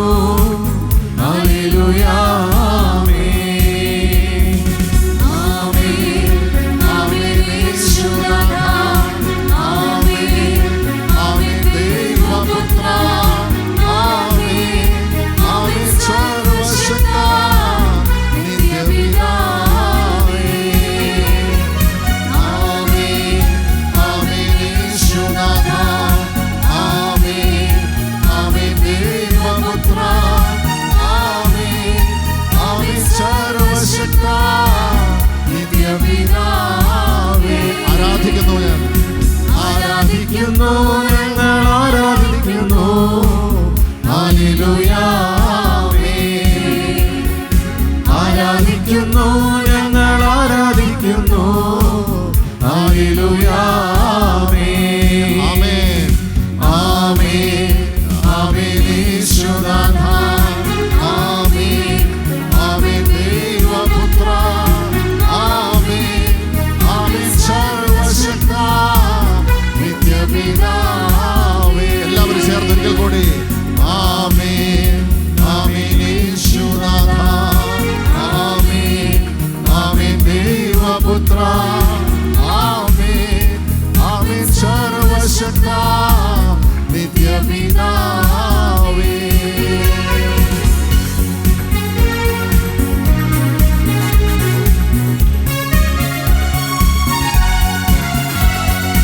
ദൈവപിതാവേ, സ്നേഹനാഥനേ, അങ്ങേ ഞങ്ങൾ ആരാധിക്കുന്നു. പരിശുദ്ധാത്മാവേ, ജീവാഗ്നിയേ, അങ്ങേ ഞങ്ങൾ ആരാധിക്കുന്നു. ഒരിക്കൽ കൂടി. ദൈവപിതാവേ, സ്നേഹനാഥനേ, അങ്ങേ ഞങ്ങൾ ആരാധിക്കുന്നു. പരിശുദ്ധാത്മാവേ, ജീവാഗ്നിയേ, അങ്ങേ ഞങ്ങൾ ആരാധിക്കുന്നു. ഹല്ലേലൂയ. ഹല്ലേലൂയ. ഹല്ലേലൂയ. എല്ലാവരും ചേർന്ന് ഹല്ലേലൂയ. ഹല്ലേലൂയ. worship him. ഹല്ലേലൂയ. ആമേൻ. ആരാധിക്കുന്നു, ഞങ്ങൾ ആരാധിക്കുന്നു. ഹല്ലേലൂയ. ആമേൻ. ആരാധിക്കുന്നു, ഞങ്ങൾ ആരാധിക്കുന്നു. ഹല്ലേലൂയ. ആമേൻ. ആമേൻ. ആമേൻ യേശുനാഥാ. ആമേൻ. ആമേൻ ദൈവപുത്ര. ആമേൻ. ആമേൻ സർവശക്ത നിത്യപിതാവേ. എല്ലാവരും ചേർന്ന് ആമേൻ. ആമേൻ. ആമേൻ യേശുനാഥാ. ആമേൻ. ആമേൻ ദൈവപുത്ര. ആമേൻ. ആമേൻ സർവശക്ത നിത്യപിതാവേ. ആരാധിക്കുന്നു. ആരാധിക്കുന്നു, ഞങ്ങൾ ആരാധിക്കുന്നു. Hallelujah.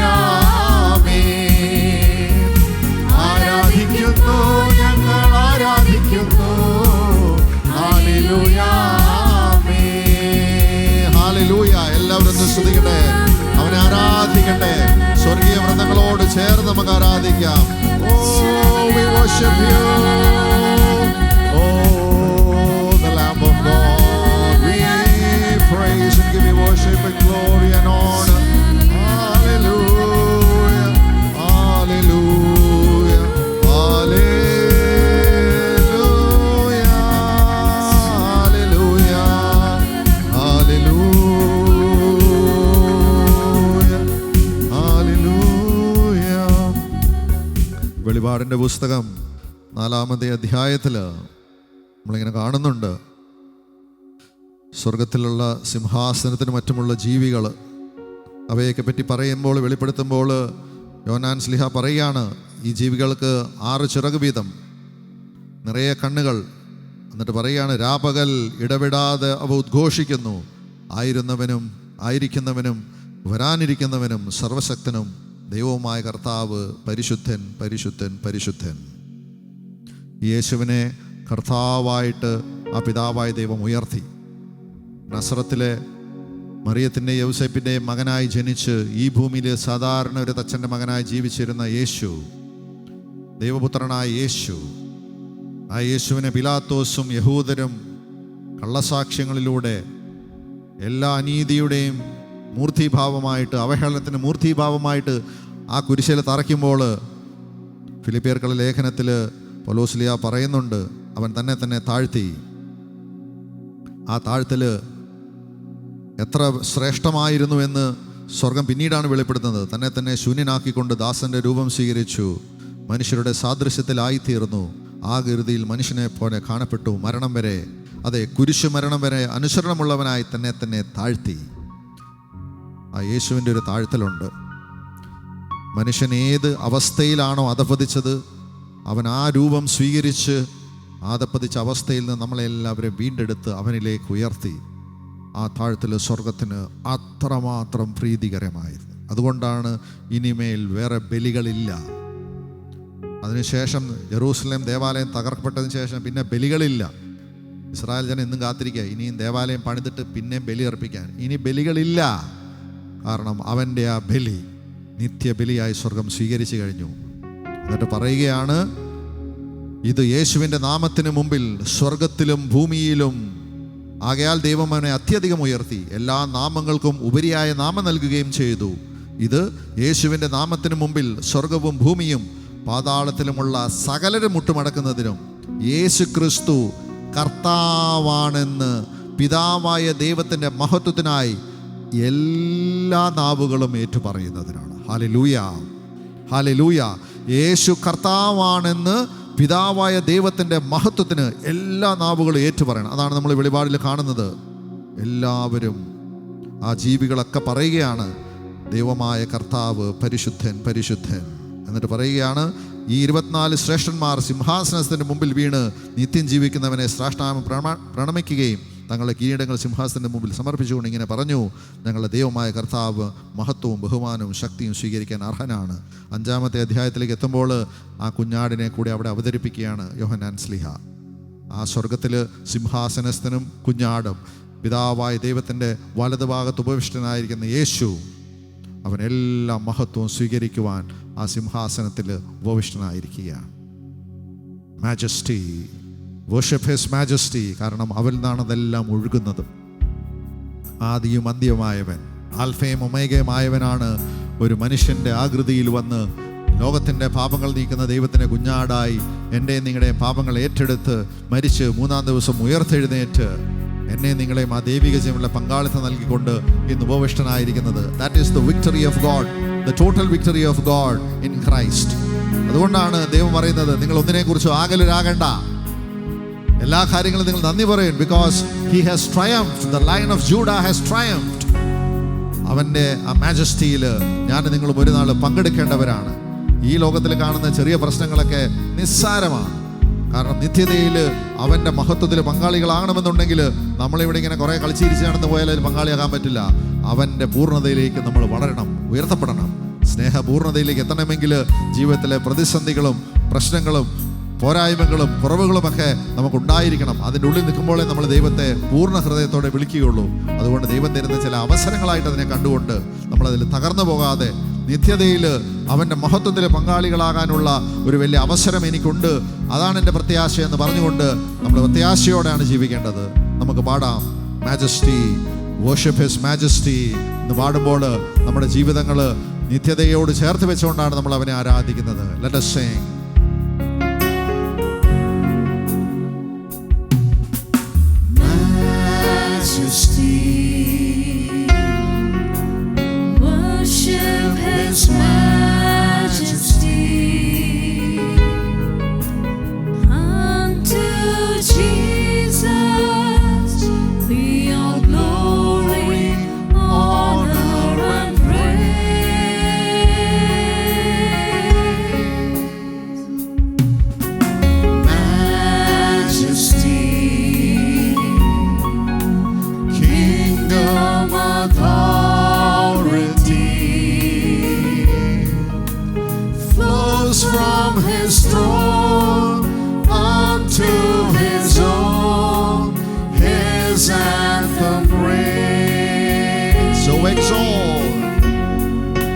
So exalt, lift up on high the name of Jesus. Magnify, come glorify Christ Jesus the King. Majesty.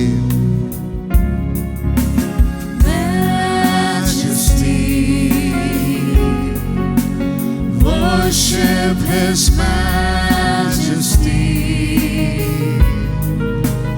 Jesus who died, now glorified, King of all kings. Jesus who died.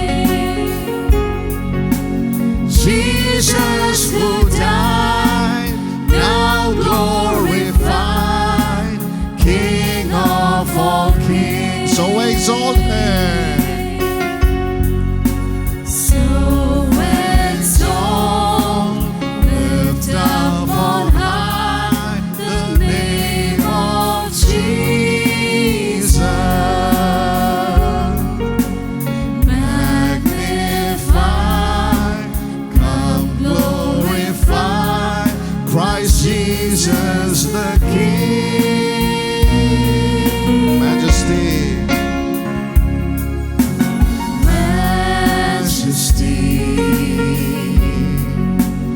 Worship His majesty. Unto Jesus be all glory, honor, and praise.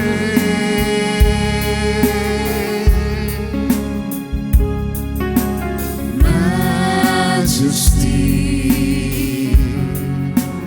Worship His majesty.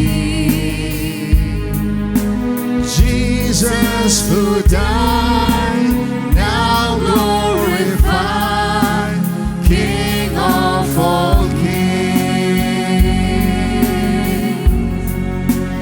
Jesus who died, now glorified, King of all kings. അതെ, അവൻ ഇന്ന് സകല മഹത്വത്തോടു കൂടി സ്വർഗത്തിലാണ്. അവൻ വീണ്ടും വരും. നമ്മൾ ഈ കാലഘട്ടത്തിലൊക്കെ കേട്ടുകൊണ്ടിരിക്കുന്ന സുവിശേഷമൊക്കെ അതാണ്. യുഗാന്ത്യവും യേശുവിൻ്റെ രണ്ടാം വരവിനോട് ചേർത്തുകൊള്ളത്. ആ നാമത്തെ ഏറ്റുപറയുകയും ആ നാമത്തെ മഹത്വപ്പെടുത്തുന്ന എല്ലാവരും ഒത്തിരി പ്രത്യാശയോടെ ആ നാമത്തെ ഏറ്റുപറയുകയും വലിയ പ്രത്യാശയോടുകൂടി അവൻ്റെ രണ്ടാം വരവിന് കാത്തിരിക്കുന്ന ഒരു രാജകീയ പൗരോഹിത്യ ഗണമാണ് നമ്മൾ ഈ ലോകത്തിലെ ആൾക്കാരെ പോലെ ഈ തൊട്ടുന്നതിനും തൊടുന്നതിനും ലോകത്തിലുണ്ടാകുന്ന എല്ലാ ഏറ്റക്കുറച്ചിലുകൾക്കും നമ്മൾ വ്യഗ്രചിത്തരാകരുത്. നിങ്ങളിൽ ആകുലരാകേണ്ട. ഈശോ പറഞ്ഞു, നിങ്ങൾക്ക് ലോകത്തിൽ ഞെരുക്കമുണ്ടാകും. അത് ലോകത്തിൻ്റെ അവസ്ഥയാണ്. എന്നാൽ നിങ്ങൾ ഭയപ്പെടരുത്, കാരണം ഞാൻ ഈ ലോകത്തെ കീഴടക്കിയവനാണ്. യേശു ക്രിസ്തുവിന് മാറ്റിവെക്കപ്പെട്ട ഓരോ വ്യക്തിയും ഈ ലോകത്തെ കീഴടക്കാൻ വിളിക്കപ്പെട്ടവരാണ്. പ്രശ്നങ്ങളുണ്ട്, പോരായ്മകളുണ്ട്, സാരമില്ല. ദൗർബല്യങ്ങളുണ്ട്, തഴക്കദോഷങ്ങളുണ്ട്, ബലഹീനതകളുണ്ട്, സാരമില്ല. നമ്മൾ ആരെ നോക്കിയാണ് ഓടുന്നത്? പൗലോസ് ലീഹ പറഞ്ഞതുപോലെ, ഞാൻ പുറകോട്ട് നോക്കിയിട്ടല്ല ഓടുന്നത്, ഞാൻ മുമ്പോട്ട് നോക്കിയാണ് ഓടുന്നത്. ആ ഓട്ടം പൂർത്തിയാക്കിയ ഒരുത്തനുണ്ട്. അവൻ ഇന്ന് ആ സ്വർഗത്തിലെ എല്ലാവർക്കും മധ്യസ്ഥനായി നിന്നുകൊണ്ടാണ് നമ്മളോട് പറയുന്നത്, കയറി വാ. ഇവിടെ ആയിരിക്കുമ്പോൾ ആ നാമത്തെ മഹത്വപ്പെടുത്തണം. നമ്മൾ പള്ളിയിൽ വരുമ്പോൾ, ഇങ്ങനെ കൂട്ടായ്മയിൽ വരുമ്പോൾ നമ്മൾ അധരങ്ങൾ കൊണ്ട് നമ്മൾ സ്തുതിക്കുന്നത് നമ്മുടെ ജീവിതങ്ങൾ കൊണ്ട് മഹത്വപ്പെടുത്തുന്ന ഒരു തലത്തിലേക്ക് നമ്മൾ മാറണം. നമ്മുടെ കൂടെയുള്ളവർ, നമ്മുടെ ജോലി മേഖലകൾ, നമ്മുടെ കുടുംബങ്ങൾ, മക്കള്, അതാണ് റൈറ്റ് പ്രൈസിലേക്ക് കൊണ്ടുവരണം. നമ്മുടെ കോസ്മോസിനെ, നമ്മുടെ ചുറ്റുമുള്ള ലോകത്തെല്ലായിടത്തും പോയിട്ട്, നിങ്ങൾക്ക് ആഫ്രിക്കയിലും അമേരിക്കയിലും ചൈനയിലും പോയിട്ട് നമുക്ക് ചിലപ്പം ദൈവത്തെ മഹത്വപ്പെടുത്താൻ പറ്റില്ലായിരിക്കും, പ്രൈസ് ആൻഡ് വർഷിപ്പ് ചെയ്യാൻ പറ്റില്ല. പക്ഷേ എൻ്റെ ജീവിതത്തിൽ, എൻ്റെ കുടുംബത്തിൽ, എൻ്റെ ജീവിത പങ്കാളി, എൻ്റെ മക്കൾ, എൻ്റെ കൊച്ചുമക്കൾ, എൻ്റെ ജോലി മേഖലകൾ, എൻ്റെ സഹോദരർ, ഇവരുടെയൊക്കെയുള്ള ആ ഒരു ലോകത്തിൽ ദൈവത്തിന് ഒന്നാം സ്ഥാനം. എന്താണ് എൻ്റെ ജീവിതത്തിൻ്റെ കേന്ദ്ര ബിന്ദുവായി ഞാൻ വെച്ചിരിക്കുന്നത്? What is the first priority? The only priority for me should be God and Jesus and his kingdom. കാരണം അത്ര വലിയ വില കൊടുത്താണ് അവൻ നമ്മളെ സ്വന്തമാക്കിയത്. അതിന് സ്വർഗം കൊടുത്ത വിലയാണ് ആ തിരുക്കുമാരൻ്റെ ആ പീഡാസഹനവും കുരിശുമരണവും. അവൻ്റെ ശരീരവും രക്തവും നമുക്ക് നൽകുമ്പോൾ അത് വെറുതെ ഒരു ഭക്ഷണ പാനീയമായിട്ട് തരികയല്ല, അവൻ്റെ ദൈവത്വവും കൂടി തന്നിട്ടുകൊണ്ടാണ്. അവൻ്റെ ആത്മാവും ദൈവത്വവും നമുക്ക് നൽകുകയാണ്. It is not just deifying, it is not just glorified body of Jesus, it is deifying, it is divinizing. നമ്മളെല്ലാവരെയും വിശുദ്ധരാക്കുന്ന അവൻ്റെ സാന്നിധ്യമാണ് ഉദിതനായ ക്രിസ്തു. ഓരോ ദിവ്യകാരുണ്യത്തിലും നമ്മൾ ആ തലത്തിലേക്ക് ഉയർത്തപ്പെടുന്നുണ്ട്. നമ്മൾ അങ്ങനെയാണ് രാജകീയ പുരോഹിത ഗണം, വിശുദ്ധ ഗണമാകുന്നത്. നമ്മുടെ ഗുണം കൊണ്ടല്ല, നമ്മുടെ കഴിവ് കൊണ്ടല്ല, അതെല്ലാം ചെയ്തിട്ടുള്ള അവനിലുള്ള വിശ്വാസം. ആ നാമത്തെ നമുക്ക് ഏറ്റുപറഞ്ഞ് ആരാധിക്കാം, പാടാം, സ്തുതിക്കാം. നമ്മുടെ ജീവിതങ്ങളും നമ്മുടെ കൂട്ടായ്മകളും നമ്മുടെ കുടുംബങ്ങളുമൊക്കെ ആ റൈറ്റ് പ്രൈസിലേക്കും വർഷിപ്പിലേക്കും വരുന്നതിൻ്റെ ആദ്യ സ്റ്റെപ്പാണ് നമ്മൾ ഇങ്ങനെയുള്ള കൂട്ടായ്മകളിൽ അവൻ്റെ നാമത്തെ നമ്മൾ ഉയർത്തുന്നത്. നമുക്ക് പാടാം, യേശു മേലായ നാമം, രാജാധിരാജൻ, ജീവനാഥൻ. യേശു മേലായ നാമം, രക്ഷകനേശു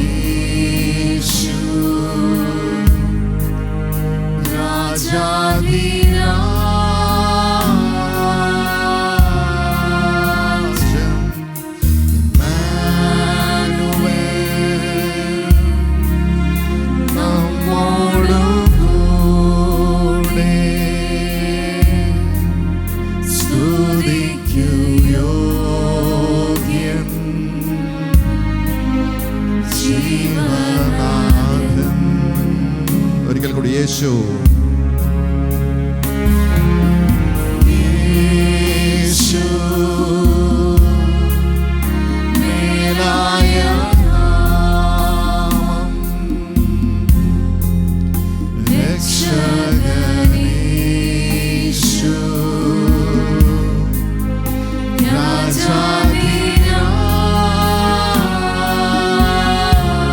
രാജാധിരാജൻ, ഇമ്മാനുവേൽ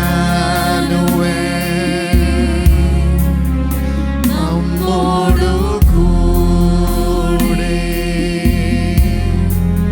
സ്തുതിക്കു യോഗ്യൻ ജീവനാഥൻ. യേശു മേലായ നാമം. എല്ലാവരും ചേർന്ന് പാടാം, മേലായ നാമം, രക്ഷകനേ the only Savior.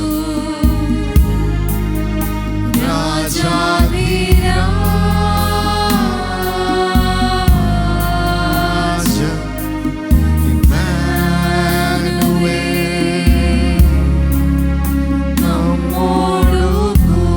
നമ്മോടുകൂടെ. സ്തുതിക്കു യോഗ്യൻ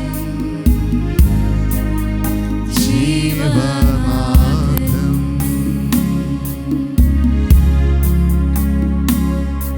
ആ സ്തുതിക്ക് യോഗ്യനായവൻ, രാജാധിരാജനായവൻ, ഇമ്മാനുവലായി നമ്മുടെ കൂടെയുള്ള ഒരു ദൈവമാണ്. അങ്ങ് സ്വർഗത്തിൽ കിലോമീറ്ററുകൾ അപ്പുറമുള്ള ഒരു ദൈവമല്ല. അവൻ നമ്മുടെ കൂടെ വസിക്കുന്ന ഒരു ദൈവം, നമ്മുടെ കൂടെ വസിക്കാൻ ആഗ്രഹിച്ചുകൊണ്ട് സ്വർഗം വിട്ടിറങ്ങി വന്നൊരു ദൈവം. അവൻ്റെ സജീവ സാന്നിധ്യമായി ഓരോ ദിവ്യകാരുണ്യത്തിൽ നമ്മളേക്ക് എഴുന്നള്ളി വരുന്ന ആ ദൈവം. ആ ദൈവം വന്നത് നമ്മൾ കുറച്ച് പേര് പള്ളിയിൽ വന്ന് ആരാധിക്കുക, കുറച്ച് നല്ല കാര്യങ്ങൾ ചെയ്യുക, കുറച്ച് ധ്യാനങ്ങൾ നടത്തുക, കുറച്ച് അതല്ല. അവനോട് ചേരുക, അവൻ്റെ ദൈവത്വത്തിൽ പങ്കാളിത്തമാകുക, അവൻ്റെ മഹത്വത്തിൽ നമ്മൾ പങ്കാളികളാകുക. ആ ഒരു ലക്ഷ്യം വെച്ച് നിത്യതയിൽ അവനോടുകൂടെ എന്നും നമ്മൾ ആയിരിക്കുവാനുള്ള ആ നിത്യജീവൻ ലക്ഷ്യം വെച്ചുകൊണ്ടുള്ള ഒരു ജീവിതത്തിലേക്ക് നമ്മളെ തന്നെ ക്രമപ്പെടുത്താം. അതിന് നമ്മുടെ ഇടങ്ങൾ നമുക്ക് ഒരുക്കാം. നമ്മുടെ ഹൃദയങ്ങൾ ആദ്യമേ ഒരുക്കപ്പെടണം. അതിന് തടസ്സമായിരിക്കുന്ന എല്ലാവരെയും മാറ്റണം, ബോധപൂർവം മാറ്റണം. തന്നെത്താനെ മാറിപ്പോവില്ല. നമ്മുടെ എല്ലാവരുടെയും ജീവിതങ്ങളിൽ പല പല കാര്യങ്ങൾ വരും. നല്ലതായിട്ടുള്ളതായിരിക്കും മെജോറിറ്റിയും. നമ്മളൊന്നും അങ്ങനെ ചീത്തയായിട്ടുള്ള സ്ഥാനത്തേക്ക് കയറി അങ്ങനെ പിടിക്കുന്ന ആരുണ്ടാവില്ല. നല്ല കാര്യങ്ങളൊക്കെ തന്നെ എല്ലാം ചെയ്തു പോകുന്നു. പക്ഷേ ഒരെണ്ണം കഴിയുമ്പോൾ അടുത്തത്, അത് കഴിയുമ്പോൾ അടുത്തത്, നമ്മളിങ്ങനെ മാറിപ്പോവും. ഒരു സ്റ്റേജ് എത്തിക്കഴിയുമ്പോൾ ഏതിലാണ് പിടിക്കേണ്ടത്, ഏതെല്ലാം നിൽക്കേണ്ടതെന്ന് അറിയാൻ പറ്റാത്തത്. അവൻ മാത്രമേ ഉള്ളൂ. ആ നിത്യ നന്മ എന്ന് പറയുന്ന സത്യദൈവം, ഏക സത്യദൈവം, ആ സത്യത്തോട് ചേർത്ത് വെച്ചിട്ടുള്ള കാര്യങ്ങളെ നമ്മുടെ ജീവിതത്തിൽ ഉണ്ടാകാൻ പാടുള്ളൂ. ബാക്കിയൊക്കെ പ്രത്യക്ഷത്തിൽ നന്മയായി തോന്നും. പക്ഷെ ദൈവത്തിൻ്റെ ഹിതമനുസരിച്ച് ചെയ്യുന്നത് മാത്രമേ ദൈവം സ്വീകരിക്കുകയുള്ളൂ. ഒരു നിമിഷം ഒന്നിരിക്കാം. നമ്മുടെ ജീവിതത്തിലെ നന്മ തിന്മകൾ നമ്മൾ ചെയ്യുമ്പോൾ വളരെ ശ്രദ്ധിക്കണം. ബൈബിളിലെ ഉൽപ്പത്തിയുടെ പുസ്തകത്തിൽ ആദ്യത്തെ അധ്യായങ്ങൾ തന്നെ 4-ാമത്തെ അധ്യായത്തിൽ നമ്മൾ കാണുന്നുണ്ട്. 2 വ്യക്തികൾ ദൈവത്തിന് കൊടുത്ത ഒരു ബലി, ഒരു കാഴ്ച നമ്മളെയൊക്കെ ഒത്തിരി ചിന്തിപ്പിക്കുകയും ധ്യാനിക്കുകയും ചെയ്യേണ്ട ഒരു വചനമാണ്, തിരുവചന ഭാഗമാണ്. അത് മറ്റാരുമല്ല, കായേനും ആബേലും ദൈവത്തിന് ബലികളർപ്പിച്ചു, കാഴ്ചകളർപ്പിച്ചു. കായേൻ്റെ ബലി ദൈവം സ്വീകരിച്ചില്ല, ആബേലിൻ്റെ സ്വീകരിച്ചു. നമ്മൾ കേട്ടിട്ടുള്ള കഥകളാണ്, പക്ഷേ അതിൻ്റെ ഉള്ളിൽ ആഴത്തിൽ നമ്മൾ ഇറങ്ങുമ്പോൾ വലിയ സത്യങ്ങൾ നമ്മൾ കാണും. കായൻ കൊടുത്തതിൻ്റെ അകത്ത് പ്രത്യക്ഷത്തിൽ തെറ്റൊന്നുമില്ല. കായൻ ചീത്ത സാധനങ്ങളൊന്നുമല്ല കൊടുത്തത്. ബൈബിൾ വായിക്കുകയാണെങ്കിൽ വ്യക്തമായിട്ട് മനസ്സിലാകും. ഉൽപ്പത്തിയുടെ പുസ്തകം 4-ാമത്തെ അധ്യായത്തിൽ നമ്മൾ കാണുമ്പോൾ കായൻ തൻ്റെ കൃഷിയുടെ ഒരു ഭാഗം ദൈവത്തിന് കൊടുത്തു എന്നാണ് പറയുന്നത്. ഒരു ഭാഗം കൊടുത്തു, ദൈവം അത് സ്വീകരിച്ചില്ല എന്നാണ് പറയുന്നത്. കായനാകട്ടെ തൻ്റെ ആടുകളുടെ കുഞ്ഞാടിലെ ശ്രേഷ്ഠമായതിനെ എടുത്ത് അതിൻ്റെ മേധസ്സുള്ള ഭാഗം ദൈവത്തിന് കൊടുത്തു. കടിഞ്ഞൂല് ആടിനെ കൊടുത്തു, അത് തന്നെ അതിൻ്റെ ഏറ്റവും മേധസ്സുള്ള ഭാഗം ദൈവത്തിന് കൊടുത്തു. ഉൽപ്പത്തിയുടെ പുസ്തകം 4-ാമത്തെ അധ്യായത്തിൽ നമ്മൾ വായിക്കുമ്പോൾ ഈ രണ്ട് കഥാപാത്രങ്ങളെ നമ്മൾ കാണുന്നുണ്ട് അവിടെ. കായൻ അങ്ങനെ ചീത്തയായിട്ടൊന്നും കൊടുത്തില്ല, പക്ഷെ അവൻ ഒരു ഭാഗമേ കൊടുത്തുള്ളൂ. ദൈവത്തിന് കൊടുക്കുമ്പോൾ, ദൈവത്തിൻ്റെ സന്നിധിയിൽ നമ്മളായിരിക്കുമ്പോൾ, ദൈവത്തിന് വേണ്ടി നമ്മൾ നിലനിൽക്കുമ്പോൾ ദൈവം ആഗ്രഹിക്കുന്ന രീതിയിൽ വേണം കൊടുക്കാൻ. ദൈവം അർഹിക്കുന്ന രീതിയിൽ കൊടുക്കണം. ആബേൽ കടിഞ്ഞൂല് എന്ന് പറയുന്നത് ദൈവത്തിന് അവകാശപ്പെട്ടതാണ്. ദൈവത്തിന് അവകാശപ്പെട്ടതൊക്കെ ദൈവത്തിന് കൊടുക്കണം. അതുകൂടാതെ മേധസ്സുള്ളത്, ഏറ്റവും കൊഴുപ്പുള്ള ഭാഗങ്ങൾ, ഏറ്റവും ബെസ്റ്റ്, ഒരാടിൻ്റെ ഏറ്റവും ബെസ്റ്റായിട്ടുള്ള ഭാഗമാണ് കൊഴുപ്പുള്ള ഭാഗം. അതാണ് ദൈവത്തിന് കൊടുക്കുന്നത്. ദൈവത്തിന് അവകാശപ്പെട്ടതും ഏറ്റവും ബെസ്റ്റായിട്ടുള്ളതും കൊടുത്താലേ ദൈവം സ്വീകരിക്കുകയുള്ളൂ. നമ്മൾ വിചാരിക്കരുത് നമ്മളിങ്ങനെ കുറേ കാര്യങ്ങളൊക്കെ ചെയ്ത്, കുറേ പ്രാർത്ഥിച്ച്, കുറേ നല്ല കാര്യങ്ങളൊക്കെ ചെയ്താൽ ദൈവം സ്വീകരിക്കുന്നത്. കായേൻ്റെ ബലി കർത്താവ് സ്വീകരിച്ചില്ലെങ്കിൽ എൻ്റെയും നിങ്ങളുടെയും ബലി സ്വീകരിക്കണം എന്നുള്ളത് ഒരിക്കലും നമ്മൾ എക്സ്പെക്റ്റ് ചെയ്യരുത്. വെരി വെരി ഡേഞ്ചറസ് ആയിട്ടുള്ളൊരു മനോഭാവമാണത്. ഞാൻ കുറേ നല്ല കാര്യങ്ങളൊക്കെ ചെയ്ത് കുറേ ഇതൊക്കെ ചെയ്യുന്നുണ്ട്, ദൈവം അതെല്ലാം സ്വീകരിക്കും. അങ്ങനെ സ്വീകരിക്കില്ല. കായൻ അവിടെ നിന്ന് ചോദിച്ചാൽ ദൈവം ഉത്തരം പറയേണ്ടി വരും. നമ്മളെന്തെങ്കിലുമൊക്കെ അഡ്ജസ്റ്റ്മെൻറ്റിൽ കുറേ കാര്യങ്ങളൊക്കെ ചെയ്ത്, കുറേ കൽപ്പനകളൊക്കെ പാലിച്ച്, എല്ലാം പാലിക്കാൻ പറ്റുന്നില്ല, പക്ഷെ നമുക്കൊരു ഉദ്ദേശം ഉണ്ടാകണം. ദൈവമേ, ഇപ്പോഴെന്നെ കൊണ്ട് പറ്റുന്നില്ല, പക്ഷെ ഞാൻ അതിലേക്കാണ് ലക്ഷ്യം വെക്കുന്നത്, അത്ര മതി. അല്ലാതെ എല്ലാ കാര്യങ്ങളും പെർഫെക്റ്റായിട്ട് ജീവിച്ചാരും പോയിട്ടില്ല. അതൊരു ജേണിയാണ്. അതിലേക്ക് പക്ഷെ നമ്മൾ ഉന്നം വെക്കണം. ആ നിത്യജീവൻ, ആ ദൈവവുമായിട്ടുള്ള എൻ്റെ ഐക്യത്തിന് തടസ്സമായി നിൽക്കുന്നതിന് ഞാൻ ഒരു ഭാഗം കൊടുത്ത് തൃപ്തിപ്പെടുത്താൻ നോക്കരുത്. കായനെ തിരസ്കരിച്ചെങ്കിൽ ഇപ്പം നമ്മൾ പറയുമായിരിക്കും ആന്തരിക മുറിവ്, പ്രശ്നങ്ങൾ, ഇത് രണ്ട് കായനും ആബേനും ആദത്തിൻ്റെ ഹവ്വയുടെ മക്കൾ തന്നെയാണ്. അവർക്ക് രണ്ടുപേർക്കും ഒരേ മുറിവുകൾ തന്നെയായിരുന്നു. അതുകൊണ്ട് നമ്മുടെ ജീവിത പ്രശ്നങ്ങൾ, നമ്മുടെ ജീവിതത്തിൻ്റെ പ്രോബ്ലംസ്, ചില ധ്യാന സെൻറ്ററിൽ ചെന്ന് ഇങ്ങനെ കമന്ന് കിടന്ന് പ്രാർത്ഥിച്ച് ആന്തരിക മുറിവ് മുഴുവൻ പോട്ടെ, അതൊന്നുമില്ല. കായനും ആബേലിനും ഒരേ മുറിവുകൾ തന്നെയായിരുന്നു. ആബേലിന് നല്ലത് കൊടുക്കാമെങ്കിൽ എനിക്ക് നിങ്ങൾക്ക് നല്ലത് കൊടുക്കാം. നമ്മളതിനുള്ളൊരു ഷിഫ്റ്റ് നമ്മുടെ കാഴ്ചപ്പാടിൽ വരുത്തിയാൽ മതി. നമ്മൾ മനോഭാവങ്ങൾ, കാഴ്ചപ്പാടുകൾ, പെരുമാറ്റങ്ങൾ, ഇത് 3 തലത്തിൽ നമ്മൾ മാറ്റം വരുത്തിയെങ്കിൽ മാത്രമേ ദൈവം നമ്മുടെ ബലികളും കാഴ്ചകളും സ്വീകരിക്കുകയുള്ളൂ. Hallelujah, hallelujah. അതുകൊണ്ട് ഇനിയുള്ള കാലഘട്ടങ്ങളിൽ നമ്മൾ ചെയ്യുന്ന കാര്യങ്ങൾ, പ്രവർത്തികൾക്കൊക്കെ വാല്യൂ, മൂല്യം ഉണ്ടാകണമെന്നുണ്ടെങ്കിൽ അത് ദൈവത്തിന് സ്വീകാര്യമാകണം, ദൈവഹിതപ്രകാരം ചെയ്യണം. അതുകൊണ്ടാണ് യേശുവിൻ്റെ ബലി സ്വർഗം സ്വീകരിച്ചത്. എബ്രായർക്കുള്ള ലേഖനത്തിൽ നമ്മൾ വായിക്കുന്നുണ്ട്, കടന്നു വന്നപ്പോൾ ബലികളും കാഴ്ചകളും ഞാൻ ആഗ്രഹിച്ചില്ല, അപ്പോൾ അവിടുത്തെ ഹിതം നിറവേറ്റുവാൻ ഇതാ ഞാൻ വന്നിരിക്കുന്നു. എൻ്റെ ശരീരം ഒരു ബലിയായി അർപ്പിക്കുന്നതിലൂടെ അത് സ്വർഗം സ്വീകരിച്ചു. യേശു തന്നെ നൽകുക, കുരിശേൽ നൽകുക എന്നുള്ള അതിൽ കുറഞ്ഞതൊന്നും സ്വർഗം സ്വീകരിക്കില്ല. യേശു കുരിശേൽ കിടന്നിട്ട് ആ കയ്യാഫാസും അന്നാസൊക്കെ കളിയാക്കിയപ്പോൾ ചാടി പുറത്തോട്ട് വരാമായിരുന്നു ഈശോയ്ക്ക്. അത് സ്വീകരിക്കില്ല ദൈവം. അത് അവൻ 3-ാം ദിവസം ഉയർപ്പിക്കപ്പെടണം എന്നുള്ള തിരുവെഴുത്ത്, യേശുവിനെ കുറിച്ചുള്ള എല്ലാ കാര്യങ്ങളും ഇതിൽ എഴുതപ്പെട്ടിരിക്കുന്ന പോലെ പൂർത്തീകരിച്ചേ ഈശോയ്ക്ക് പോകാൻ പറ്റുള്ളൂ. അതാണ് ഈശോനെ പിടിക്കാൻ വന്നപ്പോൾ ഈശോ പറഞ്ഞില്ലേ, ശിഷ്യന്മാർ ആകുലപ്പെട്ടപ്പോൾ ഈശോ പറഞ്ഞു, നിങ്ങളെന്തിനാ പേടിക്കുന്നത്? ഞാൻ എൻ്റെ സ്വർഗസ്ഥനായ പിതാവിനോട് പറഞ്ഞ 10,000-കണക്കിന് വ്യൂഹമുള്ള സ്വർഗീയ സൈന്യങ്ങളെ വിട്ട് ഇവരെയൊക്കെ നശിപ്പിക്കില്ലേ? ഈസിയായിട്ട് നശിപ്പിക്കാൻ ദൈവത്തിന്. ഈശോനെ പിടിക്കാൻ ആദ്യം വന്ന റോമാപ്പടകളൊക്കെ തെറിച്ചുപോയി. എന്നിട്ട് ഈശോ പറയുകയാണ്, അങ്ങനെയാണെങ്കിൽ എന്നെക്കുറിച്ച് എഴുതിയിരിക്കുന്നതൊക്കെ എങ്ങനെ പൂർത്തിയാകും? ഈ വിശുദ്ധ ലിഖിതങ്ങൾ എഴുതിയിരിക്കുന്നതനുസരിച്ച് മാത്രമേ ലോകവും ഞാനും നിങ്ങളും സ്വർഗത്തിൻ്റെ എല്ലാ പദ്ധതികളും ഇവിടെ നിറവേറ്റപ്പെട്ടിട്ടുള്ളൂ. അങ്ങനെയാണെങ്കിൽ ഈ വിശുദ്ധ ലിഖിതങ്ങൾ പറഞ്ഞിട്ടുള്ള ഓരോ വ്യക്തിയും നമുക്ക് ഒരു പാഠമാകേണ്ടതിനാണ് അവിടെ എഴുതപ്പെട്ടിരിക്കുന്നത്. കൊരിന്തോസ്യർക്ക് ലേഖനത്തിൽ പൗലോസ് എഴുതിയിട്ടുണ്ട്, എന്തിനാണ് ഇതൊക്കെ എഴുതി വെച്ചിരിക്കുന്നത്? നമുക്കൊരു പാഠമാകേണ്ടതിനാണ് ഇതൊക്കെ എഴുതപ്പെട്ടിരിക്കുന്നത്. കായനും ആബേലിനും ആ ബലിയുടെ ഗുണവും ഇതൊന്നും മനസ്സിലായില്ല, പക്ഷെ നമുക്ക് മനസ്സിലാകും. കാരണം ഈ വിശുദ്ധ ഗ്രന്ഥത്തിൽ എഴുതിയിട്ടുണ്ട്, ദൈവത്തിന് കൊടുക്കുന്ന കാഴ്ചകളും ബലികളും അത് ദൈവം ആഗ്രഹിക്കുന്ന രീതിയിൽ, ദൈവം അർഹിക്കുന്ന ഇതിൽ കൊടുക്കണം. ദൈവത്തിന് അവകാശപ്പെട്ടത് ദൈവത്തിന് കൊടുക്കണം. നമ്മുടെ സമയങ്ങൾ, നമ്മുടെ പണം, നമ്മുടെ ബാക്കിയുള്ള നമ്മുടെ ശുശ്രൂഷകൾ ദൈവം തന്നിട്ടുള്ളതേ ഉള്ളൂ, എല്ലാം ദാനമാണ്.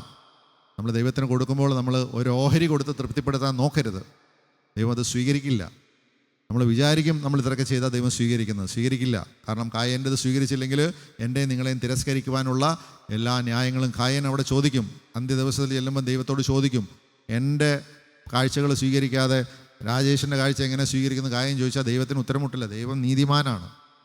അതുകൊണ്ട് നമ്മൾ ദൈവത്തിന് കൊടുക്കുന്ന കാര്യങ്ങളൊക്കെ ശ്രദ്ധാപൂർവം, ദൈവം ആഗ്രഹിക്കുന്നതും ദൈവത്തിന് അവകാശപ്പെട്ടതും നമ്മൾ കൊടുക്കുവാൻ നമ്മൾ ശ്രദ്ധിക്കുക. നമ്മുടെ പ്രാർത്ഥനകളും നമ്മുടെ എല്ലാ ആധ്യാത്മിക കർമ്മങ്ങളും ദൈവഹിതപ്രകാരം ചെയ്യാൻ നമ്മൾ ശ്രദ്ധിക്കണം. ലോകത്തിൽ വലിയ പ്രതിസന്ധികളും പ്രശ്നങ്ങളൊക്കെ ഉണ്ടാവും. ഇനി അത് കൂടത്തേ ഉള്ളൂ. സഭയിലുണ്ടാകും പ്രശ്നങ്ങൾ. പക്ഷേ അവിടെയൊക്കെ നമ്മൾ ദൈവം എന്താഗ്രഹിക്കുന്നു ആ കുരിശിൽ കിടന്ന് യേശുവിനെ നോക്കി വേണം നമ്മളെല്ലാം തീരുമാനിക്കാൻ. അവനായിരിക്കണം നമ്മുടെ മൂലക്കല്ല്. അവനിലൂടെ മാത്രമേ നമുക്ക് ഉത്തരങ്ങൾ കിട്ടാവുള്ളൂ.